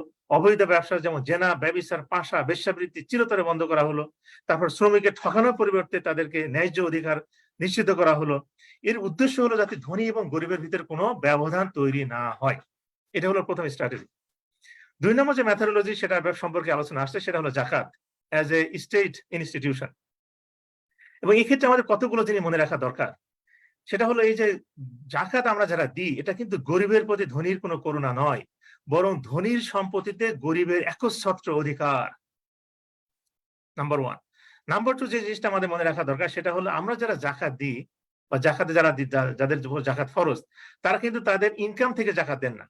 সারা বছর আপনাদের যে ব্যক্তিগত এবং পারিবারিক যত চাহিদা আছে সমস্ত চাহিদা মেটানোর পরে যে উদ্বৃত্ত টাকাটা আপনার থাকছে, যে সেভিংসটা থাকবে, সেটার উপরে মাত্র 2.5% হারে আপনি জাকাতটা দিচ্ছেন। কাজেই মদিনাতে যে কাজটা করা হলো সেটা হলো গরিবদের এককালীন যে জাকাত দিয়ে তাদের কর্মসংস্থানের ব্যবস্থা করা হলো, এবং আবার অনেকে বাৎসরিক ভিত্তিতে তাদের জাকাত দেওয়ার ব্যবস্থা করা হলো। ইমাম নববী এবং শাফি রহমতুল্লাহ আলাইহি তারা বলেছেন যে গরিবদেরকে এমন ভাবে জাকাত দিতে হবে যাতে করে তাদের কর্মসংস্থানের সৃষ্টি হয় এবং স্থায়ীভাবে দারিদ্রতা সমাজ থেকে দূর হয়। যেমন ব্যবসায়ের পুঁজি, শ্রমিকের কর্ম উপকরণ, ট্রাক্টর, বিজনেস, বিভিন্ন লোন তাদেরকে দেওয়া যেতে পারে। যারা উপার্জন করতে পারে না তাদের উপার্জনের ব্যবস্থা করতে হবে, পেশাভিত্তিক প্রশিক্ষণ দিতে হবে। কাজে জাকাত প্রদান করা একটা দিক, সেই একই সাথে জাকাত management, that is also another very important segment. এই ক্ষেত্রে employment creating, income generating, job training, তারপর এন্টারপ্রেনিয়রশিপ, এই ধরনের অনেকগুলো সেক্টরে জাকাতের মানি ইনভেস্ট করে একদম চিরতরে সমাজ থেকে এই দারিদ্র, এই বিষয়গুলো উচ্ছেদ করতে হবে। এটাই হলো জাকাতের আসল মানে মৌলিক ভিত্তি। এই ক্ষেত্রে আমরা একটা স্ট্যাটিস্টিক্স পেলাম, কিন্তু আমি যে জিনিসটা মানে সংক্ষেপে একটা হিসাব করে দেখলাম যে সারা দুনিয়াতে যদি মানে যে ফার্স্ট 500 বিলিয়নার যারা আছে, তারা যদি তাদের টোটাল যে মানি আছে অ্যারাউন্ড মোর দ্যান $2 ট্রিলিয়ন, এগুলো থেকে যদি জাকাত দেওয়া হতো তাহলে প্রায় $50 বিলিয়ন এখান থেকে জাকাত আসতো। এবং আপনারা জানেন সারা দুনিয়াতে, এভরি সিঙ্গেল কান্ট্রি, সারা দুনিয়াতে যে টোটাল হেলথ কেয়ার সিস্টেমটা যদি আমরা রিভাইভ করতে যাই, we just need about $10 billion. চিন্তা করে দেখেন। কাজে জাকাত কত টাকা যে জেনারেট করতে পারে, এবং এটা হলো তার সামান্য উদাহরণ। এমনকি মুসলিম বিশ্বের যদি সেরা 500 জন, মানে সবথেকে সেরা 500 ধনী, তারা যদি জাকাত দিত এবং তাদের জাকাতের টাকাটা যদি ঠিকভাবে ম্যানেজ করা হতো, আমার বিশ্বাস যে নেক্সট 5 ইয়ার্স এর ভিতরে সারা মুসলিম বিশ্ব থেকে সব ধরনের দারিদ্রতা একেবারে চিরতরে উচ্ছেদ করা যেত। 3 নম্বর যে মেথোডোলজি আল্লাহ রাসূলের যুগে আমরা দেখি সেটা হলো এই যে জাকাতের পাশাপাশি ধনীদেরকে সাদাকা সহ আরো অনেক বিষয় উৎসাহিত করা হলো দরিদ্র বিমোচনের জন্য। যেমন গরিব আত্মীয়-স্বজনের দেখাশোনা করা, ওয়া আতিজাল কুরবা হাক্কাহু ওয়াল মিসকিন, আল্লাহ তাআলা বলেছেন পবিত্র কোরআনে। তারপর ক্ষতিপূরণের আইন সেখানে করা হলো। ঈদে ফিতরা প্রদান, যেটা হানাফি মাযহাবে ওয়াজিব। তারপর প্রতিবেশী এবং আত্মীয়-স্বজনের হক আদায় করা, অতিথি পরায়ণতা, গরিব এবং মিসকিনদের খাদ্য প্রদানে উৎসাহ দান করা, ক্ষতিগ্রস্ত এবং দুস্থ মানবতা সেবায় আত্মনিয়োগ করা, তারপর রোগীদেরকে সেবা করা, তারপর দুর্যোগে ক্ষতিগ্রস্তদের সহযোগিতায় ঝাঁপিয়ে পড়া। এই ধরনের অনেকগুলো বিষয় আছে। এবং একটা হাদিস আছে, সেটা হলো এই হাদিসটা যদি শুধুমাত্র একটা হাদিস যদি সারা দুনিয়ার মুসলমানরা মানতো, আই ক্যান টেল ব্লাটান্টলি যে মানে মুসলিম বিশ্বের কোথাও মানে দারিদ্রতা এবং না খেয়ে থাকার কোনো সিটাফোটা কিছু থাকতো না। আর সেই হাদিসটা হলো সেই ব্যক্তি মুমিন নয় যে নিজে পেট পুড়ে মানে খেয়ে ঘুমায় কিন্তু তার প্রতিবেশী অভুক্ত থাকে। চিন্তা করে দেখেন, এই একটা হাদিস যদি আমরা মানতাম তাহলে আজকে কোথাও অভুক্ত থাকার মতো অবস্থায় সারা দুনিয়াতে কোথাও কোনো মানুষ থাকতো না, specially in the Muslim country. এবং দরিদ্র বিমোচনের জন্য আমার মনে হয় একটা হাদিসই যথেষ্ট। 4 নম্বর যে মেথোডোলজি সেটা হলো মিরাস, রুলস অফ ইনহেরিটেন্স, যাতে করে সবাই ন্যায্য অধিকার খুঁজে পায় এবং কেউই ইনহেরিটেন্স থেকে বঞ্চিত না হয়। এবং আমাদের দেশে দেখেন এটা আইন থাকলেও আমাদের ভাই, স্ত্রী, বোন, ফুফাতো মানে ফুফুদেরকে আমরা চরমভাবে ঠকাই। এবং এমন একটা কালচার তৈরি হয়ে গেছে যে আমরা বোনদেরকে মানে তাদের মিরাস থেকে বঞ্চিত করি। নাউজুবিল্লাহ। 5 নম্বর যে পদ্ধতি বা যে মেথোডোলজি আল্লাহ রাসূলের যুগে আসছে সেটা হলো মুসলিম শাসকরা ক্ষমতা দেয়া হলো যে তারা কিছু পাবলিক প্রপার্টি দুস্থ এবং গরিবদের জন্য ব্যয় করতে পারে, যেমন আলফা। এরপরে 6 নম্বর যে মেথোডোলজি আমরা দেখি পরবর্তীতে সেটা হলো হযরত ওমর রাদিয়াল্লাহু তাআলা এর সময়ে তিনি গঠন করেন, সেটাকে বলা হয় সমাজ কল্যাণ তহবিল। অর্থাৎ সেখানে আনএমপ্লয়মেন্ট ইন্স্যুরেন্স এবং প্রবীণ যারা সাহাবী ছিলেন তাদেরকে ভাতা প্রদানের যে ব্যবস্থা, এটা ওই সময় তৈরি হয়। এবং বর্তমানে কানাডা, অস্ট্রেলিয়া সহ যে স্ক্যান্ডিনেভিয়ান কান্ট্রিগুলোতে যে সোশ্যাল ওয়েলফেয়ারমূলক যে স্টেট ব্যবস্থা আমরা দেখতে পাই, এই ধারণাটা আসলে নতুন কিছু নয়। এটা আমরা দুনিয়ার ইতিহাসে প্রথম আমরা দেখতে পাই রাসূল করিম সাল্লাল্লাহু আলাইহি ওয়াসাল্লামের যুগে এবং তার পরবর্তীতে বিশেষ করে হযরত ওমর রাদিয়াল্লাহু তাআলা আনহুর খেলাফতকালে এই জিনিসটা আমরা দেখতে পাই। সেখানে যেটা হয়েছিল সেটা হলো খুন খারাপি, হানাহানি, ওজনে কম দেয়া, সুদ, মদ জুয়া, তারপরে শ্রমিককে ঠকানো, মজুদদারি, এরপর মুনাফাকরি, ভেজাল, মিথ্যাচার, প্রতারণা, কৃপণতা, মিতবায়িতা, এই সবই কিন্তু ধীরে ধীরে দূর হয়ে গেল। সমাজে না খেয়ে মানে চিকিৎসার অভাবে ধুকে মরছে এমন কোনো ব্যক্তির কোনো সন্ধান সেখানে পাওয়া গেল না। এবং দেখা গেছে যে মানে এমন একটা সমাজ কায়েম হয়ে গেল যে নিজে না খেয়ে অন্যকে খাওয়ানোর মধ্যে তারা চরম পরিতৃপ্তি তারা পাইতেন। এবং অন্যের কষ্ট দেখলে তাদের বহুদেশে একটা অসহনীয় চাপাকন্যায় ভেসে যেত। সুবহানাল্লাহ। এবং এইসব কিছু দেখে একজন ঐতিহাসিক বসর তিনি বলেছেন, by person absolutely unique in the history, prophet Muhammad is the threefold founder of a nation, of a empire and of a religion. ইতিহাসের একটা চরম সৌভাগ্য যে মোহাম্মদ সাল্লাল্লাহু আলাইহি ওয়াসাল্লাম তিনটা জিনিসের স্থপতি ছিলেন। তিনি একটা জাতি, একটা সাম্রাজ্য এবং একটা জীবন বিধান সারা দুনিয়ার মানুষকে দিয়েছেন। সুবহানাল্লাহ।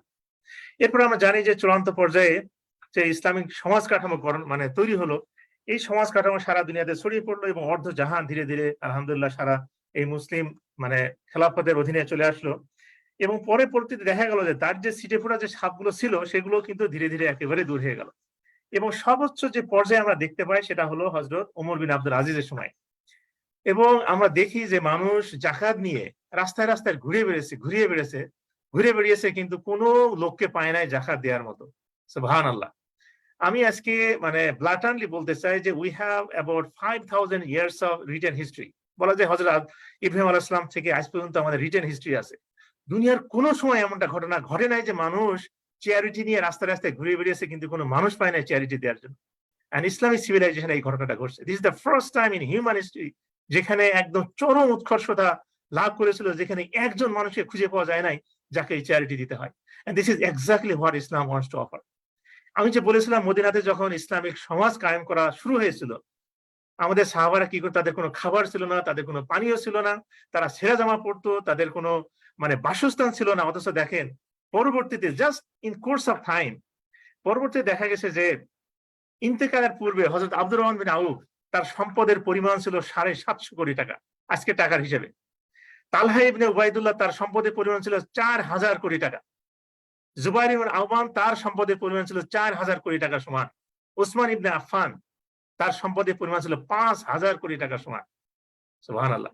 এই যে আশারা মুবাশশিরিন যে 10 জন সাহাবার যারা দুনিয়া থেকেই বেহেশতের সুসংবাদ পেয়ে গেছে, তাদের ভিতরে 6 জন ছিল বিলিয়নার। তা চিন্তা করে দেখেন অল্প সময়ের ভিতরে কিভাবে একটা ম্যাসিভ ট্রান্সফরমেশন আল্লাহ রাসূল এবং তার পরবর্তী যে জেনারেশন তারা তৈরি করেছিল।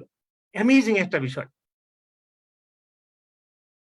আরো একটা বিষয় সেটা হলো এই যে সমাজের শাসক শ্রেণী তারা অধিকাংশ ক্ষেত্রে যেটা দেখা যায় তারা সমাজ কুক্ষিগত করে চরম ভোগ বিলাসে তারা লিপ্ত হয় এবং সমাজে যারা প্রজা শ্রেণী আছে তাদের এই দ্বিধাবিভক্ত করে তাদেরকে এই সম্পদ থেকে বঞ্চিত করে।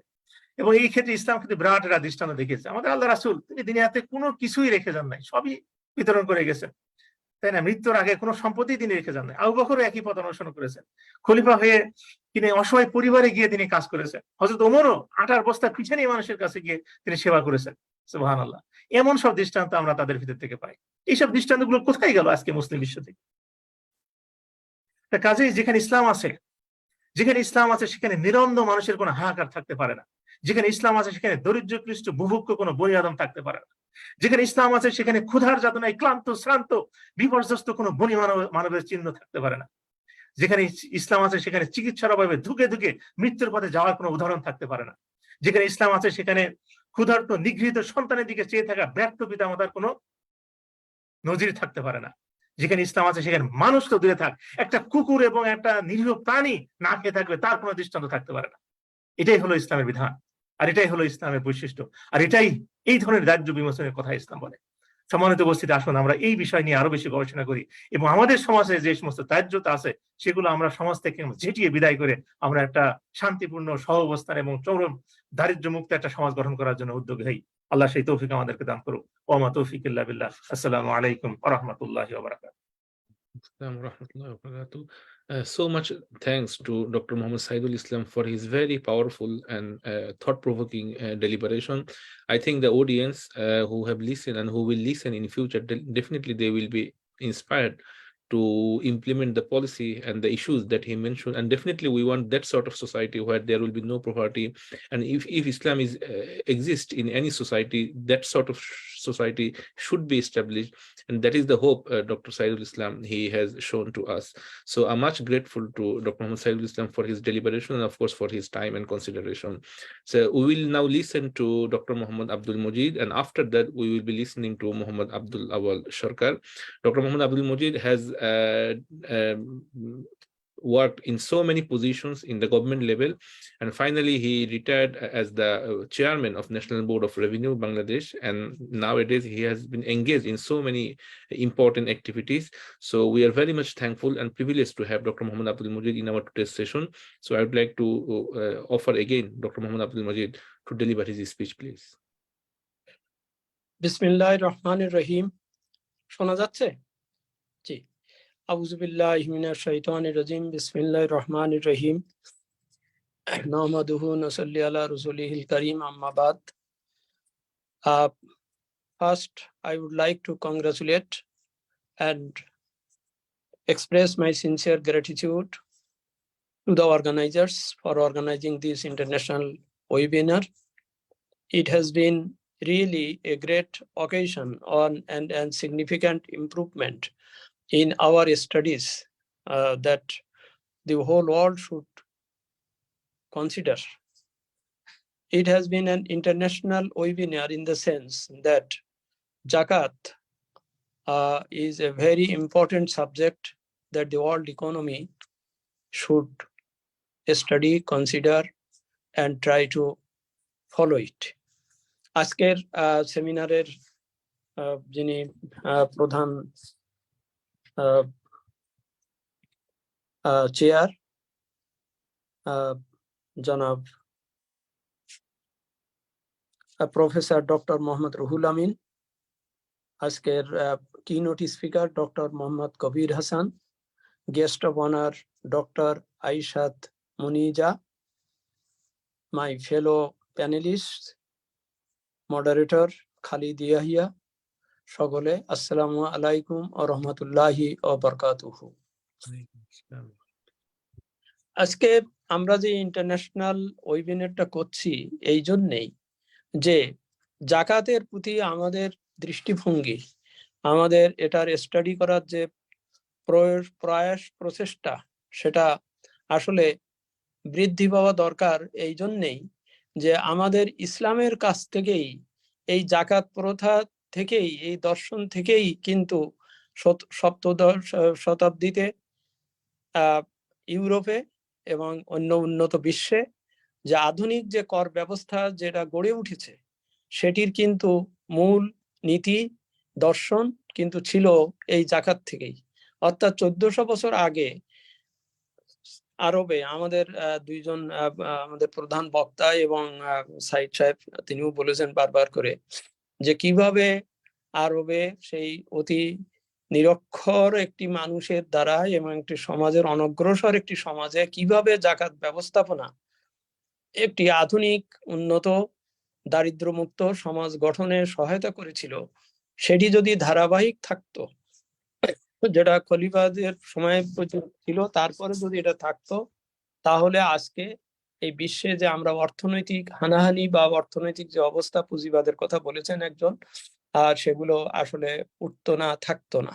কিন্তু সেটা ভুলিয়ে দিয়েছে অন্যান্য দেশের ধর্ম বা বিষয়, সেগুলো আমাদেরকে ভুলিয়ে দিয়েছে। আমরা 1799 সালে দেখছি ইউরোপে বিশেষ করে ইউকেতে প্রথম আধুনিক যে কর ব্যবস্থা সেটার প্রবর্তন ঘটছে। তার আগে অ্যাডাম স্মিথ তার ওয়েলথ অফ নেশনস বা অন্যান্য বইয়ে বা যেখানে যা বলেছেন, সেখানে সবকিছুই বলা হয়েছে যে রাষ্ট্র যে রেভিনিউটা গ্রহণ করে, যেটা করে, সেটা কিন্তু আসলে আগে ছিল এটা মূলত ডিউটি, অর্থাৎ কাস্টমস ডিউটি বা কোনো ধরনের সম্পদ ব্যবহারের জন্য যে সুযোগ সুবিধা, সেসব ইনকাম ট্যাক্সের কনসেপ্ট কিন্তু আগে এগুলো ছিল না। 1799 সালে ব্রিটেনে প্রথম আধুনিক আয়করের যে কনসেপ্টটা আসলো বা হলো, সেটা কিন্তু মূলত ইসলামের এই জাকাতের পন্থা থেকেই। অর্থাৎ যারা যারা ধনী এবং যারা সম্পদশালী, তারাই রাষ্ট্রকে, আমি আবার বলছি, তারাই রাষ্ট্রকে একটা বিষয় দেবে, তাদের সম্পদের একটা উদ্বৃত্ত অংশ তারা দেবে এবং সেটা দিয়ে রাষ্ট্র তার সকলের জনগণের মধ্যে সেটা রিডিস্ট্রিবিউট করবে। আজকে আমাদের যে শিরোনাম আছে রিডিস্ট্রিবিউশন অফ ওয়েলথ, এই ব্যাপারটা কিন্তু ওই এই আধুনিক কর ব্যবস্থার একটা প্রথম এবং অন্যতম। ডক্টর কবির হাসান যেমন বলেছেন যে অ্যালোকেশন অফ বাজেট এবং অ্যালোকেশনের মধ্যেই কিন্তু এটার মেন ব্যবস্থাটা, অর্থাৎ একজনের কাছ থেকে নেব, নিয়ে সকলের মধ্যে সেটা বিতরণ করব। এখন এই বিতরণ করার ব্যবস্থার ভিতরে যদি বাধ্যবাধকতার ব্যাপারটা না থাকে, যেটা আমরা স্ট্রাগল করছি আমাদের মতো তৃতীয় বিশ্বের দেশে বা অনেক দেশেই, যেমন কি কবির হাসান সাহেব বলেছেন, আমি এখন এই মুহূর্তে যে নরওয়ে আছি বা ডেনমার্কে ছিলাম কয়েকদিন আগ পর্যন্ত, সেগুলোতে আমি দেখছি যে সেখানে ওয়েলফেয়ার স্টেট গঠিতই হয়েছে, কিন্তু রাষ্ট্রের যারা সম্পদশালী তাদের কাছ থেকে একটা সুন্দরভাবে ট্যাক্স ব্যবস্থাপনার মাধ্যমে তারা এটা করছেন, তারা ওয়েলফেয়ার দিতে পাচ্ছেন। কিন্তু অর্থাৎ বোঝা যাচ্ছে যে আমাদের মতো অনেক দেশেই, দরিদ্র দেশেই অ্যাকচুয়ালি ব্যবস্থাপনার ত্রুটিটাই হচ্ছে সবচেয়ে বড়। অর্থাৎ মানুষ কর দিচ্ছেন না, কর নেওয়া হচ্ছে না, কর নেওয়া যাচ্ছে না। কেন যাচ্ছে না? কারণ তার ভিতরে কোনো কম্পালশনের যে ব্যাপারটা, সেই বোধটা আসছে না। জাকাতের মধ্যে যেটা আছে যে এখানে প্রত্যেক ব্যক্তি কে সে তার নিজের দায়িত্ব মতো, এটা কম্পালসারি, এটা কিন্তু একটা ফরজ, 5 রুকনের একটি। অর্থাৎ সে মনে করবে অবশ্যই তার 100 টাকার আয়ের মধ্যে 100 টাকাটার সে মালিক না, সে আসলে 97.5 টাকা তার প্রকৃত মালিক, বাকি 2.5 টাকা সে রাষ্ট্রকে দেবে, সকলকে দেবে, অন্যদেরকে দেবে।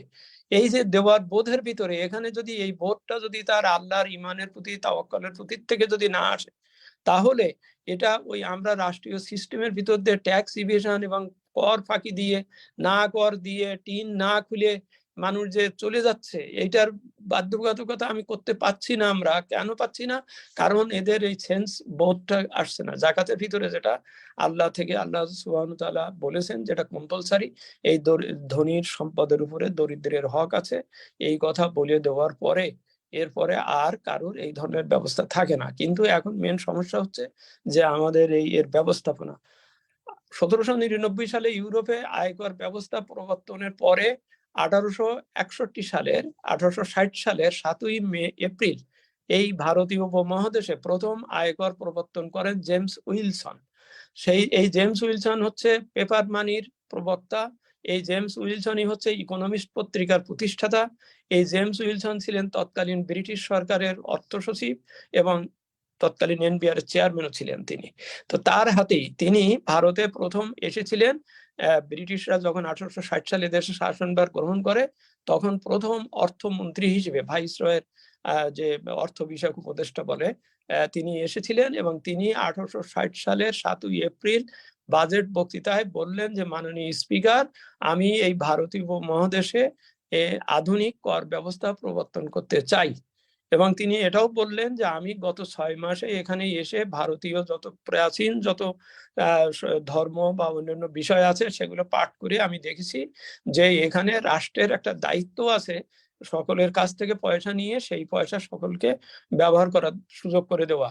যার জন্য যেটা করা হয়নি বলেই 1857 সালে যে সিপাহী বিদ্রোহ হলো এবং যার জন্য আমাদেরকে আজকে এই ভারতের শাসনভার গ্রহণ করতে হলো। সুতরাং নাগরিকদের প্রতি আমাদের দায়িত্ব আছে, এই জন্য আমি আয়কর প্রবর্তন করলাম। এবং সেই আধুনিক আয়কর ব্যবস্থাটাই এখনো পর্যন্ত আমাদের দেশগুলোতে স্পষ্ট আছে। এখানে মেন পার্থক্য হচ্ছে যে জাকাতে ছিল যে আপনার সকল খরচ মিটিয়ে, সবকিছু মিলিয়ে আপনার যেটুকু থাকবে তার উপরে 2.5%। How simple is the system. এবং এখানে কোনো ফাঁকি ঝুঁকি দেওয়ার কোনো ব্যাপার নেই। কিন্তু ইনকাম ট্যাক্সের এই সিস্টেমের ভিতরে, ডাইরেক্ট ট্যাক্সের ভিতরে বলা হচ্ছে আপনি যা আয় করেছেন এবং আপনি যা ব্যয় করেছেন সেটাও যোগ করা হবে। অর্থাৎ ওইটাই আপনার পুরোটাই আয় ধরা হবে, ধরা হয়ে তারপরে ওর উপরে আপনি এত % দেবেন। এখানেই কিন্তু অনেক জারি জুরি আছে, অনেক বিষয় আছে, যার জন্য মানুষ কিন্তু ইচ্ছা করে এই ফাঁকিটা দেয় এবং এখানে ভয় পাওয়ার কোনো ব্যাপার তার থাকে না আর কি। এখানে মূলত পার্থক্য আর কি। তো যাই হোক, এখন এই জাকাত ব্যবস্থার সাথে আমি মনে করি যে আধুনিক যে কর ব্যবস্থা বা আমাদের রাষ্ট্রের যে দায়িত্ব, এটার সাথে একটা সামঞ্জস্য হওয়া দরকার, সামঞ্জস্যপূর্ণ হওয়া দরকার।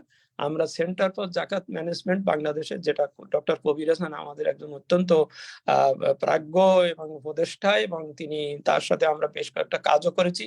তিনি আমাদের ইসলামী ব্যাংকের সাথেও কয়েকটা কাজও করেছেন জাকাতের উপরে। আমরা সেখান থেকে বারবার স্টাডি করে দেখাবার চেষ্টা করেছি যে প্রতি বছর আমাদের মানুষের মানে বিশেষ করে মুসলমানদের, যে দেশের 90% মানুষ মুসলমান এবং তাদের সম্পদের যে অবস্থা, সেগুলোর থেকে আমরা বিভিন্ন ডাটা সোর্স থেকে নিয়ে আমরা দেখেছি প্রায় 70,000 কোটি টাকা বা তার উপরে মানে আপনার কোটি টাকা আপনার মানে জাকাত দেওয়ার মতন সম্পদ আছে বা দেওয়া হয়। কিন্তু এগুলো বিলি বন্টন হয় অত্যন্ত অবৈজ্ঞানিক, অযাচিত, অত্যন্ত অসুন্দর ভাবে।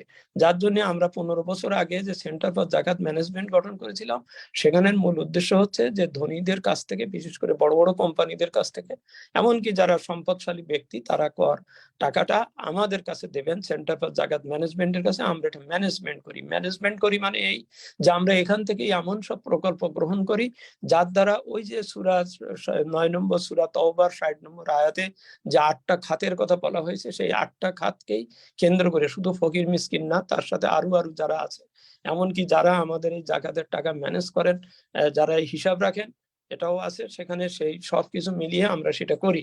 এবং সেই প্রকল্পগুলোর থেকেই আমরা একটা প্রকল্পের কথা এইভাবে বলতে পারি, জীবন ও জীবিকা লাইভলিহুড প্রজেক্ট। এটার আর কিছু না, সেখানে হচ্ছে যে যেমন একটা বড় কোম্পানি, আমি নামও বলতে পারি, একে খান অ্যান্ড কোম্পানি লিমিটেড, বাংলাদেশের একটি সবচেয়ে প্রাজ্ঞ এবং 1945 সাল থেকে একটি খুব উচ্চ মার্গের একটি শিল্প পরিবার। তারা তাদের জাকাতের একটা টাকা 3 কোটি টাকা ধরেন, আমরা একটা আমাদের প্রজেক্টের সাইজটা এরকম, 3 কোটি টাকা তারা সেন্টার ফর জাকাত ম্যানেজমেন্ট দিলেন। তার থেকে আমরা 50% অর্থাৎ 1.5 কোটি টাকা দিয়ে আমরা 500 ফ্যামিলিকে দরিদ্র ফ্যামিলিকে, জাকাত প্রাপক ফ্যামিলিকে আমরা ক্লাস্টারে ভাগ করে আমরা তাদেরকে অর্ধেক টাকা অর্থাৎ 1.5 কোটি টাকা আমরা তাদেরকে দিয়ে দেই, দিয়ে তাদের নামেই অ্যাকাউন্ট খুলে দেই। অর্থাৎ জাকাত কিন্তু আমি তাকে মালিকানা দিয়ে দিচ্ছি, তার নামেই অ্যাকাউন্ট খুলে দিচ্ছি, দিয়ে বলছি যে এই টাকা দিয়ে আপনারা 500 পরিবার, আপনারা এটা কোঅপারেটিভ সিস্টেমে আপনারা ব্যবসা বাণিজ্য এটা ওটা করে আপনারা এখান থেকে যা আয় করবেন, সেই আয়ের থেকেই আপনারা 80% এর মতো টাকা আপনারা খরচ করতে পারবেন, নিজেরা খরচ করতে পারবেন, জীবিকা নির্বাহ করতে পারবেন। 20% টাকা আবার ওই সিড মানিতে রাখা হবে, এই জন্যই যে টাকার যে ডিভ্যালুয়েশন হচ্ছে বা যে হচ্ছে সেটা থেকে ওটা ঠিক থাকবে। এবং এইভাবে আমরা হিসেব করে দেখেছি 5 বছর একটা প্রকল্প চালিয়ে একজন জাকাত গ্রাহক 20,000 টাকা তিনি প্রথম পেয়েছিলেন, নিয়েছিলেন। 5 বছর পরে দেখা গেছে যে তার ওখানে তার ওই সমস্ত খরচ সবকিছু করে দিয়েও ওই যে তিনি জমা দিয়েছেন 20% এর মতন, সেটার থেকেই তার প্রায় 39,000 টাকা 40,000 টাকা হয়েছে। এবং আলহামদুলিল্লাহ, সুবহানাল্লাহ, এমনও দেখা গেছে যে এদের অধিকাংশই অনেকেই কিন্তু আর জাকাত প্রাপক নয়, তারা নিজেরাই জাকাত দাতা হয়ে গেছেন এবং তারা বেরিয়ে এসেছেন মাইক্রো ক্রেডিট বা আরো অন্যান্য ধরনের নানান ধরনের ওই অবস্থার থেকে তারা বেরিয়ে এসেছেন। এবং তারা সব, এবং আর ওই যে বাকি 1.5 কোটি টাকা বললাম, বাকি 1.5 কোটি টাকা বাড়ার অর্ধেক অর্থাৎ 75 লাখ টাকা আমরা শিক্ষার জন্য, প্রি প্রাইমারি স্কুল এবং তাদের শিক্ষার জন্য আমরা ব্যবস্থা করি ওই 500 ফ্যামিলির। এবং তাদেরকে আরো বড় যারা জিনিয়াস বা যারা হচ্ছে তাদেরকে আরো উপরে দেওয়ার ব্যবস্থা করি। এর জন্য আমরা একটা শিক্ষার একটা টায়ার গড়ে তুলেছি, টার্সিয়ারি গ্রুপ প্রতিষ্ঠান গড়ে তুলেছি, সেখানে আমরা তাদের ব্যবস্থা করি। অর্থাৎ এই 500 ফ্যামিলির বাচ্চাদের তাদের লেখাপড়ারও একটা দায়িত্ব এই ব্যবস্থাপনার মাধ্যমে কিন্তু নিয়ে আসা হচ্ছে। এবং যারা ইউনিভার্সিটি এবং আমাদের পাবলিকেতে পড়ে তাদের জন্য আমরা জিনিয়াস স্কলারশিপের ব্যবস্থা করে তাদেরকে সেখান থেকে তাদেরকে আমরা সাহায্যের ব্যবস্থা করি। আর বাকি 75 লক্ষ টাকা মানে বাকি অর্ধেক টাকা সেটা দিয়ে আমরা হেলথ সেন্টার করে দিচ্ছি ফেরদৌসি নামে এই 500 ফ্যামিলির লোকেদের। এরা যতদিন এমনকি প্রকল্প শেষ হয়ে যাওয়ার পরেও তারা তাদের চিকিৎসার মৌলিক চিকিৎসার ব্যাপারগুলো তারা এখান থেকে তারা পাবে। এবং এখান থেকে আমরা আরো উপরে টার্সিয়ারি লেভেলে ঢাকায় বা আর অন্যান্য জায়গায় কেন্দ্রীয়ভাবে বড় বড় হাসপাতালের সাথে আমরা যোগাযোগ করে রেখেছি, অর্থাৎ এই মানুষেরা যাতে কোনো বড় ধরনের কোনো রোগ অসুখে পড়লে তারা চিকিৎসা পাচ্ছে। অর্থাৎ আমরা বলতে চাচ্ছি যে একটা সুন্দর একটা ব্যবস্থাপনার মাধ্যমে এখানে আমাদের গেস্ট অফ অনার ডক্টর আয়েশাত মুনিজা অত্যন্ত সুন্দরভাবে বলেছেন। তিনি বলেছেন অ্যাকাউন্টেবিলিটি এবং ট্রান্সপারেন্সি এবং এই ব্যাপারগুলো, এইগুলোকে আমরা খুব সিরিয়াসলি এটাকে আমরা খুব সিরিয়াসলি দেখি এবং আমরা রেজিস্টার্ড প্রতিষ্ঠান, আমরা উদাহরণটা সিজিডিএম এ দিচ্ছি এই জন্যই যে এইটি একটি প্রাইভেট সেক্টরে গড়ে উঠেছে, এই জন্যই যে এখানে দেখা যাচ্ছে যে একটা সুন্দর ব্যবস্থাপনার মাধ্যমে যদি জাকাতের টাকাটা ডিস্ট্রিবিউট করা যায় বা ব্যবহার করা যায়, তাহলেই এটাই হবে দারিদ্র বিমোচনের। অন্তত আমরা বাংলাদেশে আমাদের প্রায় 60টার মতো আমাদের এই ধরনের জীবিকা প্রকল্প বিভিন্ন জেলায় বিভিন্ন পর্যায়ে আমাদের বাস্তবায়িত হয়েছে এবং তার দ্বারা কিন্তু একটা we are getting a good benefit of, যেখানে ডক্টর কবির হাসানের বিভিন্ন স্টাডিতে উঠে এসেছে। এবং বাংলাদেশের যিনি একজন ছিলেন, উপদেষ্টা ছিলেন, ডক্টর হোসেন জিল্লুর রহমান, তিনি নিরপেক্ষভাবে এটা পর্যালোচনা করেছেন এবং তার এই ইভালুয়েশনের ভিত্তিতে কিন্তু আমরা আবুধাবি থেকে আমরা আরব বিশ্ব থেকে বিশেষভাবে একটি পুরস্কারও আমরা পেয়েছি এই আমাদের এই জীবিকা প্রকল্পের জন্য। আমি কথাটা এই জন্যই বলছি যে আমরা খুব সিরিয়াসলি লক্ষ্য করছি যে ওয়ার্ল্ড জাকাত ফাউন্ডেশন ফোরাম, তারও আমরা তাতে সেখানে আমাদের যিনি সিও তিনি সেখানে ডেপুটি সেক্রেটারি জেনারেল, এবং আমরা বাজনাস, যেটা মালয়েশিয়া, ইন্দোনেশিয়ার যেটা প্রতিষ্ঠান, রাষ্ট্রীয় প্রতিষ্ঠান, যেটা এই ব্যবস্থাপনার কাজ করে, এবং মালয়েশিয়ার বিভিন্ন প্রতিষ্ঠানের সাথে আমরা ওতপ্রোতভাবে জড়িত। অর্থাৎ আমরা বলতে চাচ্ছি যে প্রাইভেট সেক্টরে এমন একটা ব্যবস্থা গড়ে উঠুক, কারণ দায়িত্বটা রাষ্ট্রের ছিল, কিন্তু রাষ্ট্র সেই দায়িত্ব এখনো পালন করতে পারে। কিন্তু আমি বললাম যে আমাদের যে কর ব্যবস্থা, ডক্টর হাসান তিনি ফিসকাল পলিসির কথা বলেছেন, ফিসকাল পলিসি প্রণয়নের সাথে এর সাথে ডক্টর আওয়াল সরকার সাহেব, উনি বাংলাদেশ ব্যাংকের উনি রিসার্চের এক্সিকিউটিভ ডাইরেক্টর ছিলেন, তিনি জানেন, ওনারা বহু আমরা স্টাডি করে দেখেছি, কিন্তু আসলে এটা বল আর ব্যাটের ঠিক মিল ওইভাবে পায় না। ক্রমান্বয়ে অবশ্য গড়ে উঠছে, চিন্তা ভাবনা আসছে ঠিকই। সরকার এবছর জাকাত প্রদানে বা বোর্ড গঠনের উপরে আরেকটা নতুন করে সংস্কার আইনও করেছেন, আস্তে আস্তে আমরা বুঝাবার চেষ্টা করছি। কিন্তু সেটা করলে পর আমি মনে করি যে আমাদের দারিদ্র বিমোচনের একটা বড় ইয়ে হবে। আমরা মেন জোর দিতে চাচ্ছি এবং দেওয়া উচিত নলেজ বেসড স্কিল বাড়ানো। এই যে দরিদ্র মানুষগুলো, শুধু তাকে আমি যদি টাকা দেয়, যেমন সরকার সোশ্যাল নেটওয়ার্কের মাধ্যমে একজন দুস্থ গরিব মানুষকে আপনার কিছু টাকা দিলেন, 500 টাকা দিলেন, বা এখন ওটা বেরিয়ে হয়তো 1000 টাকা খরচ, ওই টাকা দিয়ে তো উনি তো ওইভাবে থেকে যাচ্ছেন, উনি তো দরিদ্রই থেকে যাচ্ছেন। আমরা ওখানে আমাদের একটা প্রকল্পের নাম হচ্ছে নৈপুণ্য বিকাশ, আমাদের একটা প্রকল্পের নাম হচ্ছে ইনসানিয়াত। হ্যাঁ, যে একটা ফ্যামিলির ভিতরে একটা লোক মোড়ে কিছু করতে পারেন, সে বাড়ি বসে থাকে, তার বাড়িতে আমরা খাবারটা পৌঁছে দেই। কিন্তু আমরা চেষ্টা করি যে ওর ফ্যামিলির ভিতরে যে যার চাকরি করার ক্ষমতা আছে, যার বিষয় আছে, তাকে কাজ দিয়ে, তার এ দিয়ে আমরা সেটা করি। আমরা রসুলের সেই হাদিসের উপরে বিশেষ জোর দিয়ে আমরা এই প্রকল্পগুলো গ্রহণ করি। সেটা হচ্ছে সেই একজন মানুষ এসে বললো যে রসুল সাহাবাদের সামনে তিনি এসে বললেন যে আমাকে ভিক্ষা দেন। তো বলে ভিক্ষা দেবো কেন, তোমার হাতে বাড়িতে কম্বল আছে না? তোমার কিছু নাই? তো বলে আমার একটা কম্বল আছে। কম্বলটা আনলেন, উনি ওইটাকে সাহাবীদের মধ্যে কিন্তু নিলামে দিলেন।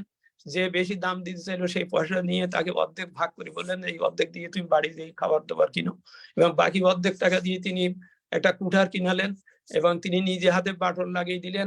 দিস আর টেকনোলজি, তাকে শিখাই দিলেন এবং দিয়ে বললেন যে দেখিয়ে দিলেন ওই যে দূরে বোন আছে ওখানে যে কাঠ কাটো এবং কোথায় বিক্রি করবে সেটাও দেখিয়ে দিলেন এবং বললেন 1 সপ্তাহ পর পর আমাকে রিপোর্ট করবে।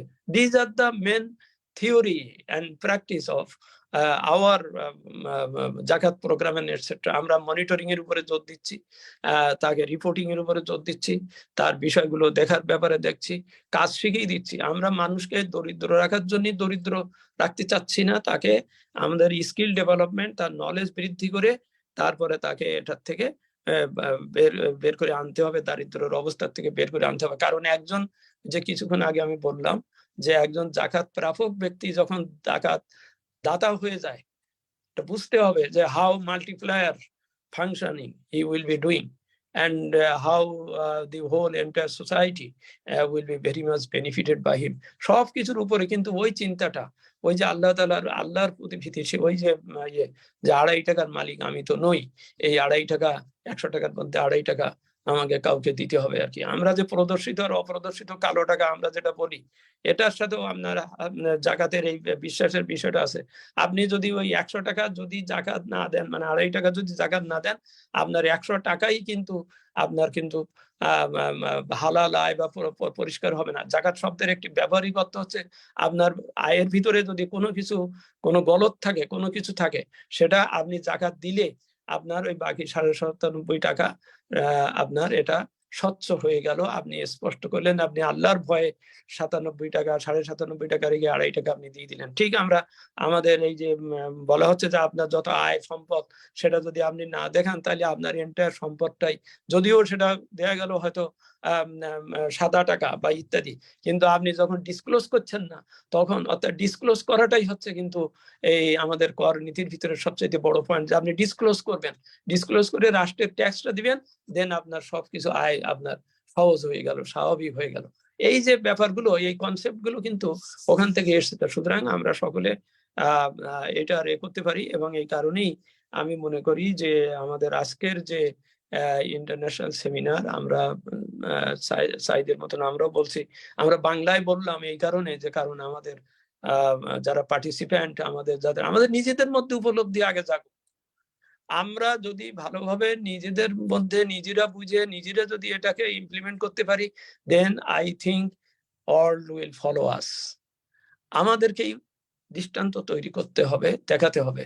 ওই আমরা শুধু আমাদের সিগনিফিকেন্সটা বলে দেবো আর সারা বিশ্বের মানুষ এটা শুনবে এ কথা না। We must be practical, we must be practising Muslim, we must be practising মুসলিম।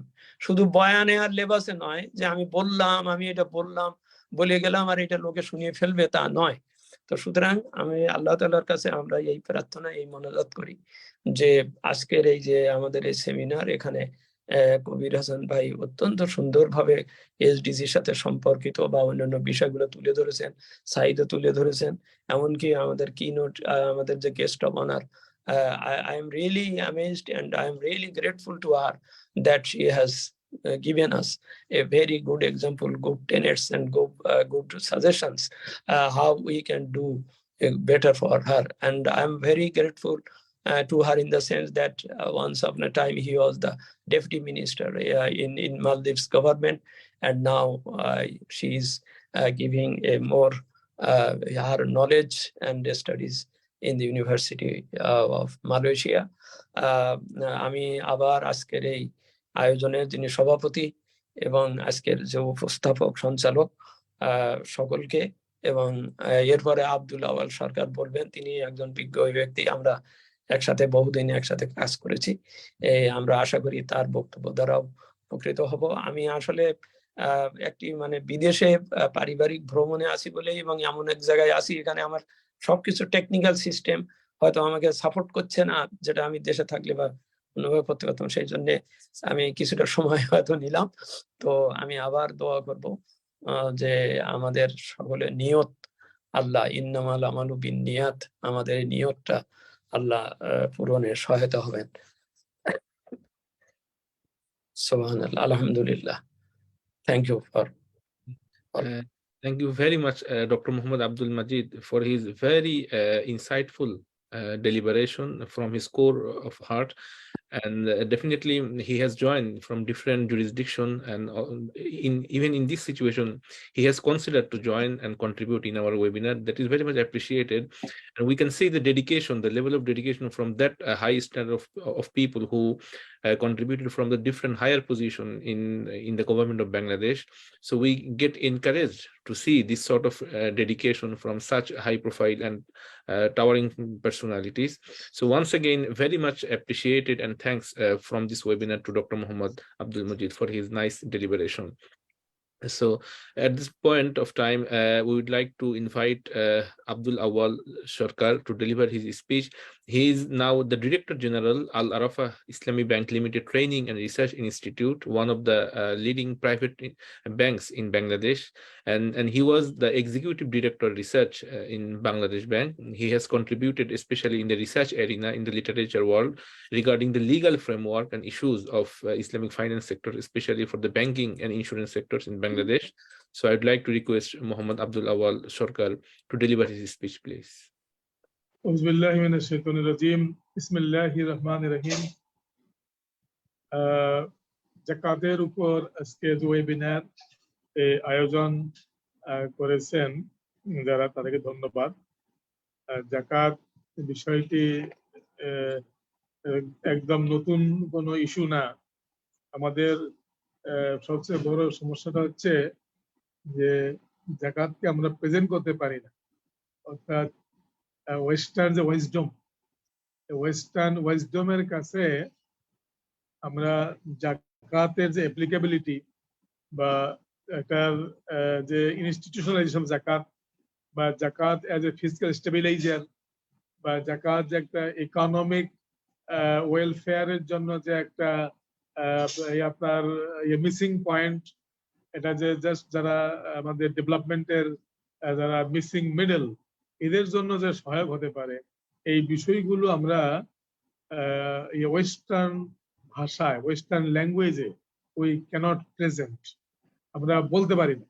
এটা একটা আমাদের বড় সীমাবদ্ধতা।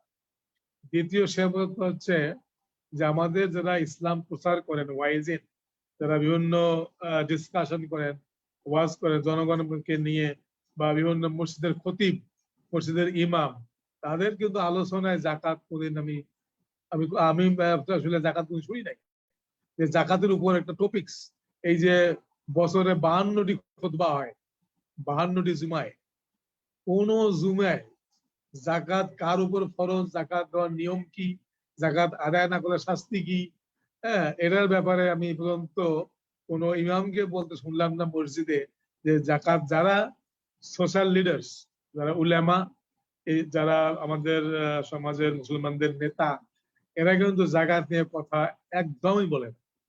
এটা কি জ্ঞানের দৈন্যতা, নাকি তারা চাচ্ছে না, না তারা এটা গুরুত্ব বোঝে না, এবং তারা জাকাতকে রাখা হয়েছে 5টা মৌলিক যে ভিত্তি, লাস্টে ঈমান, নামাজ, রোজা, হজ, জাকাত। কিন্তু আমরা তো কোরআনে দেখি যে নামাজের সাথে জাকাতের লিঙ্ক করা হয়েছে। এটা কেন ঘটলো আমি ঠিক জানি না, যে জাকাতকে 5 নম্বরে, এবং সেটা আলোচনার বিষয় না, এটা আসে না। ম্যাক্সিমাম আলোচনা হয় এই ঈমান এবং আপনার সালাত নিয়ে, ঈমান এবং নামাজের উপর প্রচুর আলোচনা হয়। মানুষকে এমন অবস্থা যে নামাজি বানাইলেই মনে হয় সব সমস্যা হয়ে যাবে, উইদাউট হ্যাভিং আদার্স নলেজ। এই যে নলেজ গ্যাপ, এই গ্যাপটা কে পূরণ করবে? এটা একটা বড় চিন্তার ব্যাপার।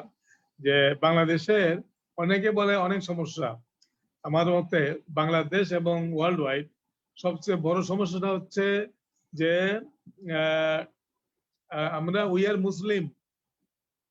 মুসলিম in faith, not in actions. We are Muslim, but we are not Muslim by actions.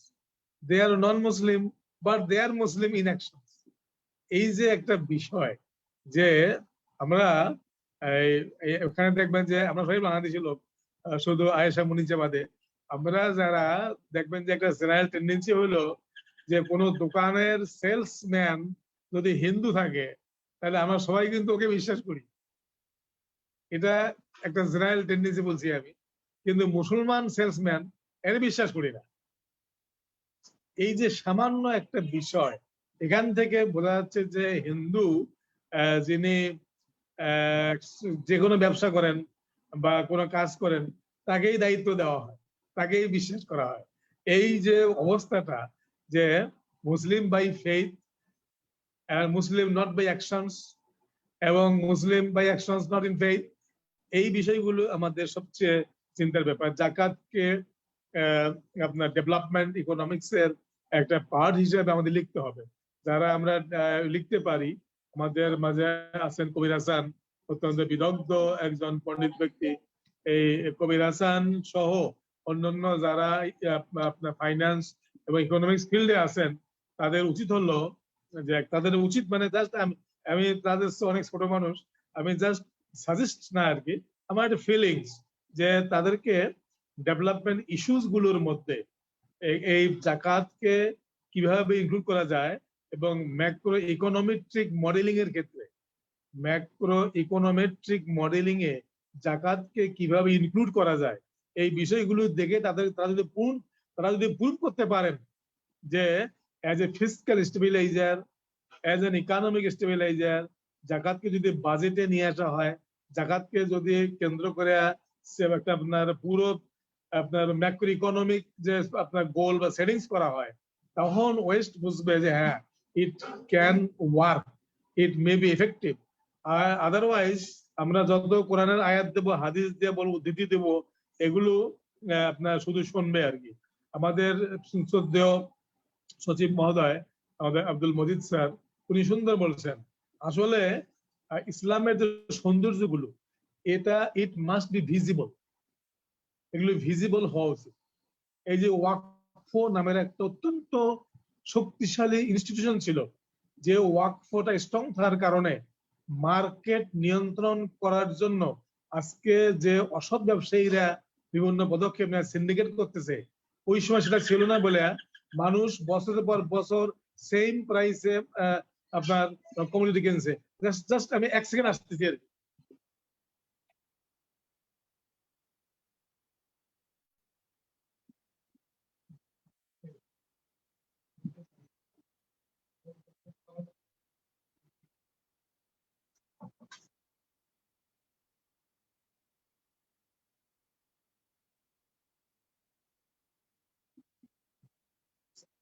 আসসালামু আলাইকুম। আমি একজন গেস্ট নক করতেছিল আর কি, আমাদের বাসায় আছি এখন। যাই হোক, আমি যেটা বলতেছিলাম যে জাকাতের মতো ওয়াকফ, জাকাত মানুষ কেন দিচ্ছে না বা ইন্ডিভিজুয়ালি কেন আদায় করে? এই জন্য আদায় করে যে জাকাত দিয়ে কি হচ্ছে ইজ নট ভিজিবল। কাজে বিভিন্ন প্রতিষ্ঠান হওয়া দরকার, যেটা সিজেডএম যেটা বলেছেন আমাদের মজিদ স্যার, যে সেন্টার ফর জাকাত ম্যানেজমেন্ট, এটা বাংলাদেশে আলহামদুলিল্লাহ তারা অনেককে আপনার ইন্সপায়ার্ড করেছে ব্যক্তিগতভাবে জাকাত না দিয়ে তাদেরকে দেওয়ার জন্য। আপনার রহিম আফরোজ আমাদের যেটা ব্যবসায়ী গ্রুপ প্রতিষ্ঠান, ওনাদের আন্তরিকতা এটা প্রতিষ্ঠিত হয়েছে এবং এইটা অনেকের কাছে মনে হচ্ছে একটা মডেল। এরকম আরো হওয়া উচিত। আরো অন্যান্য ধনী ব্যক্তি যারা আছে এদেরকে পৌঁছতে হবে, ধনীদেরকে কনভিন্স করার জন্য কিছু প্রোগ্রাম হাতে দরকার। এই প্রোগ্রামগুলো যদি নেওয়া হয় এবং তাহলে আমার মনে হয় যে রাষ্ট্রীয় উদ্যোগ ছাড়াও বেসরকারি উদ্যোগে এটা অনেকটা সফলতা অর্জন করতে পারে। যেমন ওয়াকফ, যে ওয়াকফের ব্যাপারে আমি একদিন বলতেছিলাম যে এটা নাই। এই আমরা জানি যে ইতিহাস থেকে জানি যে মার্কেট ছিল ওয়াকফ বেসড মার্কেট। এই মার্কেটের কমোডিটি, এই পণ্যগুলো করে বিক্রয় হইতো মানে ওয়াকফ প্রতিষ্ঠানের আলোকে, এবং তাদের আপনার যে তাদের মানে মুনাফা করে কোনো ছিল না মোটিভ। তাদের মোটিভ ছিল মানুষকে কম মূল্যে যাতে পণ্য তারা হাতে পায়।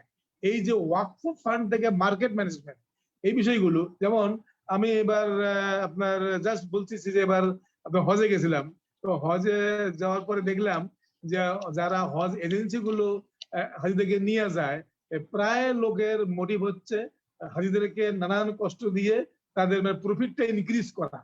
কিন্তু আমি একজন এজেন্সি দেখা পাইলাম, সেই এজেন্সির কারণে আশ্বাস হয়ে গেলাম। তারা বললো যে আমাদের এই হজের জন্য যে আমরা কয়েকশো লোক নিয়ে আসছি, আমাদের কারো কোনো ব্যক্তিগত প্রফিট নাই এখানে। আমরা একটা সংস্থা, আমরা সর্বোচ্চ সার্ভিস দেব এবং এখান থেকে যদি কোনো মুনাফা থাকে আপনার সার্ভিস দেওয়ার পর, তাহলে সেটা বিভিন্ন সামাজিক কাজে ব্যয় করা হবে, কারো পকেটে ঢুকবে না। এই যে জিনিসটা, এটা না হওয়ার কারণে আমি নিজে দেখেছি যে অনেক হাজি তাদেরকে বহুভাবে কষ্ট দিয়ে হজের এজেন্সি মালিকদের টাকা তারা মুনাফা অনেক বেশি করতেছে। এজন্য যে আমার ব্যক্তিগত হচ্ছে যে ওয়াকফ যদি এমন হইতো যে আপনার ইংল্যান্ডেও ধরেন, লন্ডনেও ধরেন, যদি এটা যে ওয়াকফ হসপিটাল ইন লন্ডন, যেটার ধরেন আপনার fee as compare to other hospitals 10% বা 20%, এরকম হইতো সার্ভিস ইজ বেটার, তো এখানে আসেন, তখন দেখেন মানুষ বুঝতো যে this is the beauty of Islam, beauty of জাকাত। এটা কোথায় নাই। এই বিউটি অফ, যেমন বাংলাদেশে দেখেন একটা ছোট্ট এক্সাম্পল দেখেন, 1983 সালে এখানে আপনার জামাত ইসলামীর কিছু লোকের উদ্যোগে প্রথম যে ব্যাংকটি হলো আপনার ইসলামিক ব্যাংক বাংলাদেশ লিমিটেড, এই ব্যাংকটি প্রথম থেকে প্রচন্ড সমালোচনার মুখে পড়ছিল, কিন্তু মানুষদের নিয়ত, খালেস নিয়তের কারণে, অত্যন্ত ডেডিকেশনের কারণে এবং আপনার মানুষকে, ক্লায়েন্টকে আপনার উন্নত মানের সেবা দেওয়ার যে প্রতিজ্ঞা, যে কমিটমেন্ট, এখান থেকে এই ব্যাংকটা আজকে বাংলাদেশের 1 নম্বর ব্যাংক উন্নীত হয়েছে। এটা ডিপোজিটের পরিমাণ প্রায় 1,30,00,000 টাকা। আপনার কি বলে 1,30,00,000 টাকা ডিপোজিট, 1,00,000 কোটি প্লাস। এই যে ব্যাংকটা আগাইছে, এটার পিছনে কারণ ছিল এরা তাদের কার্যক্রমটাকে ভিজিবল করেছে। এই জন্য আমার আজকে যেহেতু খালেদ ইয়াহিয়া আমার অত্যন্ত স্নেহভাজন ছোট ভাই, ওনার বাবা আমার ডাইরেক্ট টিচার ইয়াহিয়া স্যার, তো আমি অত্যন্ত টায়ার্ড, সারাদিন অফিসে কাজ করছি, তবুও আলহামদুলিল্লাহ ওনার আহ্বানে সাড়া দিয়েছি। আমার বক্তব্য থাকবে যে আপনার জাকাত বা ওয়াকফ, এই প্রতিষ্ঠানগুলোকে আবার রিভাইভ করতে হবে, এবং রিভাইভ করলে তখন এটা মানুষ বলবে সৌন্দর্য কোথায়, এই বিউটি অফ ইসলাম। আমরা এটা তাদেরকে দেখাইতে পারতেছি না বলে আজকে অনেক দূরে পেছনে পড়ে আছি। আর সরকার যেহেতু সেকুলার সরকার, বিভিন্ন দেশের সরকারের গঠন বিভিন্ন ভাবে আছে, এই জন্য গভর্নমেন্টের কাছ থেকে আমরা চাই, কোঅপারেশন চাই, কিন্তু ব্যক্তিগত লেভেলে যারা আমাদের মধ্যে, যারা আপনার বলতে গেলে ইন ফেইথ অ্যান্ড অ্যাকশন, যারা মুসলমান, তাদের উচিত সিজেডেম এর মতো বিভিন্ন প্রতিষ্ঠান গঠন করা এবং জাকাতকে একটা ফিজিক্যাল স্টেবিলাইজার, এবং সিজেডেম যে কাজটা করছে রাস্তার ভিক্ষুককে তারা নিয়ে এসে ভিক্ষুককে তারা বানিয়েছে জাকাতেবল পার্সন। এটা একটা অনন্য নজির। যে লোকটি ভিক্ষা করত সেই লোকটিকে নিয়ে এসে তাকে সেলফ রিলায়েন্ট করে দিয়ে তিনি এখন জাকাত দিচ্ছেন। এই যে এক্সাম্পল, যে বিষয়টা, এটা আমি আজকের এই সময় বেশি নেব না। I thank very much Dr. Aishath Muneeza for her illuminating speech. We all know that Islam is for the whole welfare of the community, whole welfare for the welfare of the world, because Islam addresses Ya ayyuhan nas. There is no ayat in the Quran that says Ya ayyuhal muslimun. No, Ya ayyuhan nas. So Islam addresses the whole mankind.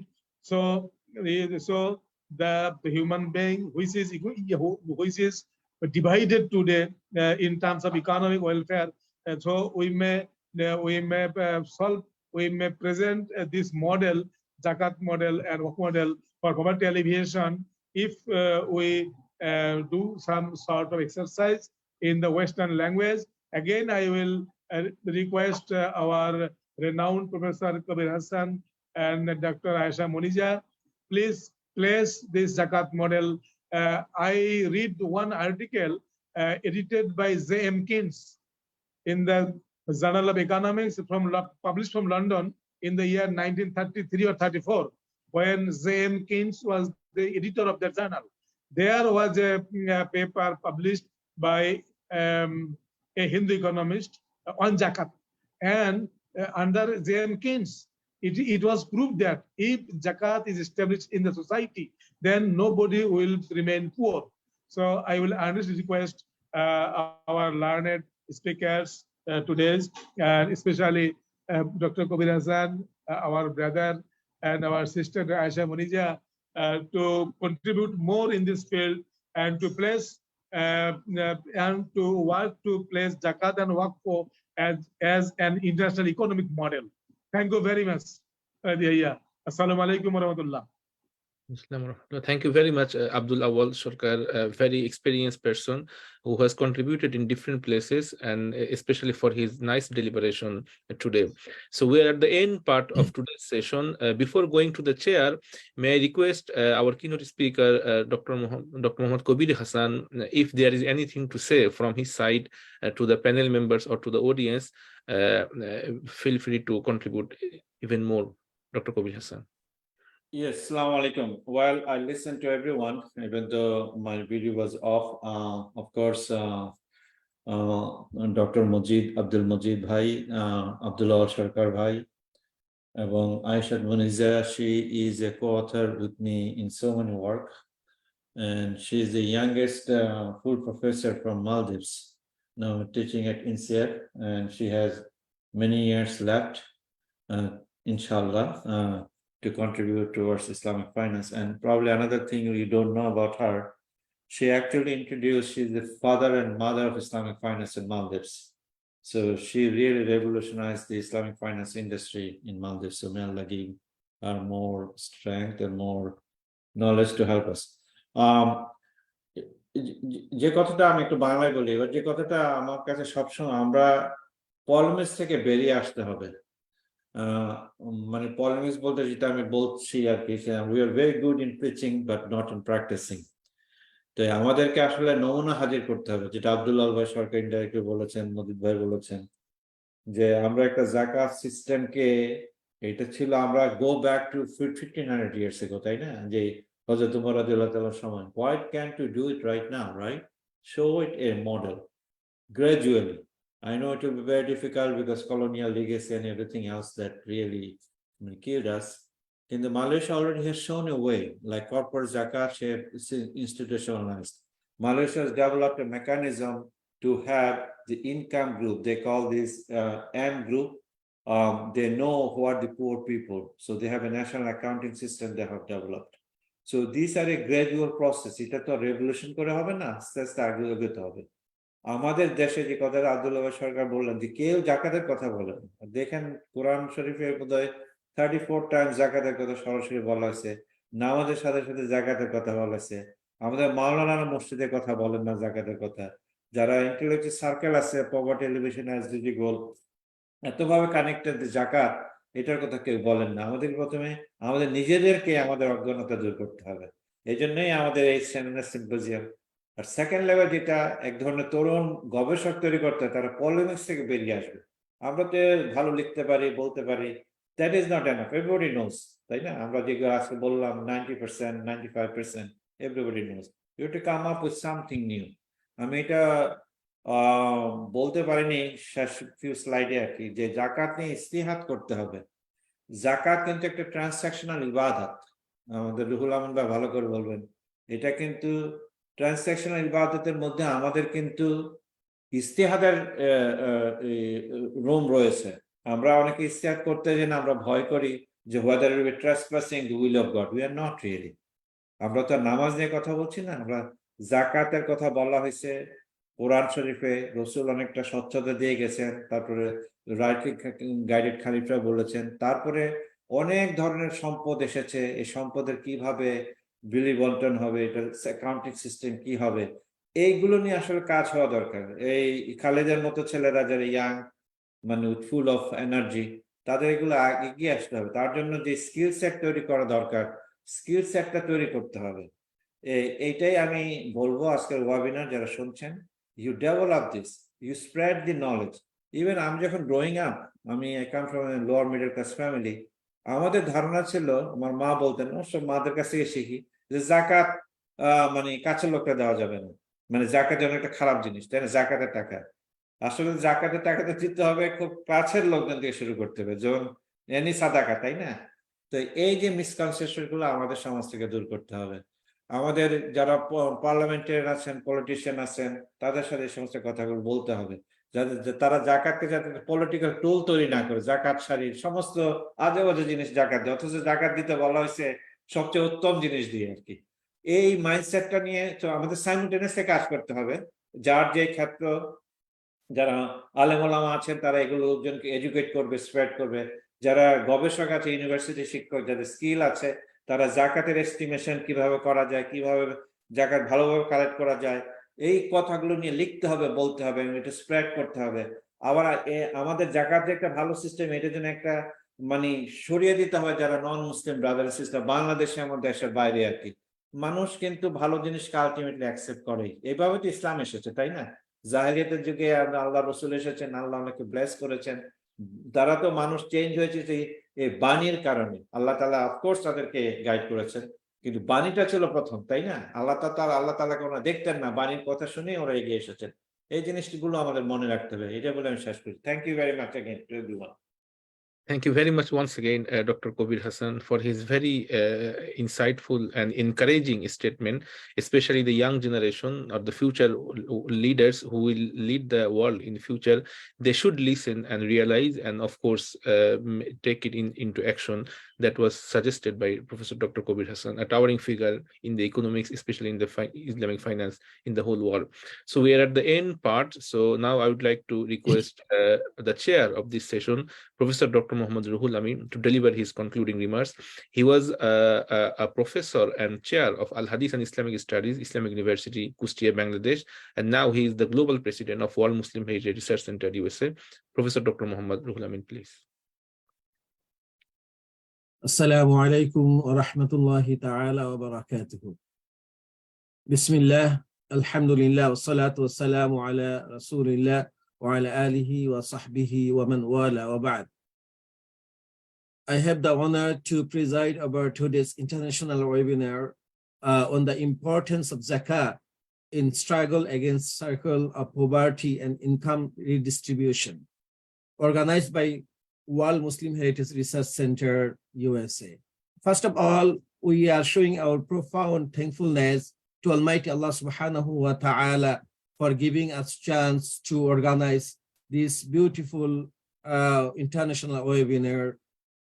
Alhamdulillahi Rabbil Alameen for this.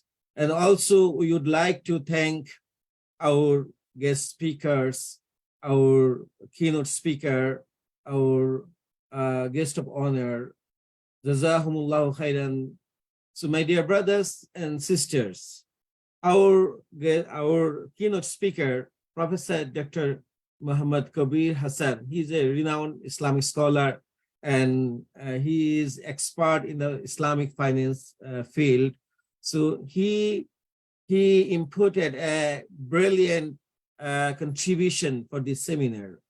So I would like to thank him especially for his beautiful presentation and brilliant presentation. We would like to thank also our guest of honor, Professor Dr. Aishath Muneeza, former Deputy Minister, Ministry of Finance and Treasury, Republic of Maldives, for her wonderful presentation. As well as we are thankful to our guest speakers, Dr. Mohammad Abdul Mazid, former Chairman, National Board of Revenue, Bangladesh, Brother Abdul Awal Sarker, Director General, Al-Arafah Islamic Bank Limited Training and Research Institute, Professor Dr. Muhammad Saidul Islam, and Brother Faraj Adam. He was here, but maybe he has some job. Maybe he's not here. Alhamdulillah. Thank you very much for your presence and your contribution. Dear brothers and sisters, at the same time, I have the pleasure to thank today's moderator and Global Secretary of All Muslim Heritage Research Center, Brother Khalid Yahya, for his tremendous job and contribution for organizing the webinar, inviting guests, and making the program a success. On behalf of the World Muslim Heritage Research Center, we are also grateful to the global audience who joined from different parts of the globe. Jazahumullahu khairan wa jazahumullahu ahsan al-jazaa. My respected brothers and sisters, what is the rule of Zakat? What is Zakat? And Professor Kabir, just few minutes before, he said that it is ibadah. Ibadah, there are three kinds of ibadah. Worshipping Allah subhanahu wa ta'ala, submitting to the will of Allah subhanahu wa ta'ala according to the guidance of Quran and Sunnah. So there are three kinds of ibadah. Ibadah badaniya, physical ibadah, like salat or spending efforts. Ibadah maliya, financial ibadah. Zakah, it is financial ibadah. It is obligatory and mandatory like salat. That's why most of the places in the Holy Quran, Allah subhanahu wa ta'ala mentioned aqimus salat wa atuz zakah, aqimus salat wa atuz zakah. And there is another kind of ibadah, which is ibadah murakkabatun bil maliyati wa al badaniyah. The ibadah which is combined among physical and financial, like Hajj. So, my dear brothers and sisters, the rule of zakat to eliminate poverty is significant and multi-purpose. Zakat, as an Islamic principle of charitable giving, plays a crucial role in addressing poverty through the different ways. So, inshallah, I will be not discussing in depth. I will be mentioning few points because already our honorable guest speakers discussed about insight of this topic. So number one, the zakah is to redistribution of wealth. Zakah functions as a systematic and regular form of wealth redistribution from those who have more to those who are in need by mandating the distribution of a fixed percentage, which is 2.5% in most of the properties. And there is a zakah of curves difference. So this to reduce poverty levels in society. Allah subhanahu wa ta'ala said, wa aqimus salah, establish prayer, wa atu zakah, and pay zakah. Warka'u marraqi'in. So Islam mandates decentralization of wealth. The wealth should not be in few people's hand. It should be redistribution. It should be decentralized among the whole community, everybody. So number two, that direct financial assistance. Zakat is financial assistance. Zakat provides direct financial assistance to the distressed people to meet their basic needs such as food, clothing, shelter, education, and healthcare. This financial support can lift individuals and families out of extreme poverty and offer them a chance for a better life. So also, zakah is economic empowerment. By giving zakah, the recipients receive not just financial aid, but also an opportunity for economic empowerment. This assistance can be used to start small businesses or gain vocational training, which can lead to long-term economic self-sufficiency and escape from the poverty cycle. Or Dr. Abdul Mazid, he already mentioned the central zakat management. This can play a vital role because officially in Bangladesh or most of the Muslim countries, they are not collecting zakah and distributing zakah officially. So this kind of centers can be role model for distributing zakah to the poor and distressed people. And a safety net for financially unprotected groups. Zakat can play, it acts as a safety net for financially unprotected groups in society, such as widows, orphans, the elderly, and the disabled individuals. It ensures that these marginalized population are taken care of and not left to suffer to hardship or poverty alone. Allah subhanahu wa ta'ala said in the Holy Quran, وَفِي أَمْوَالِهِمْ حَقٌّ لِلسَّائِلِ وَالْمَحْرُومِ. And in their wealth, there are a rightful share fulfilled for the beggar and the poor people. So in this ayah, Allah subhanahu wa ta'ala mentioned that in our property, if you have $100, then 2.5% belongs to the poor people. So this is their rights. So we are not doing favor by giving zakah. We are performing our ibadah. So number 5, social solidarity and community support. Zakat, it is the obligation of giving zakah fosters a sense of social solidarity and responsibility, like United States, Australia, UK. So there is a social security.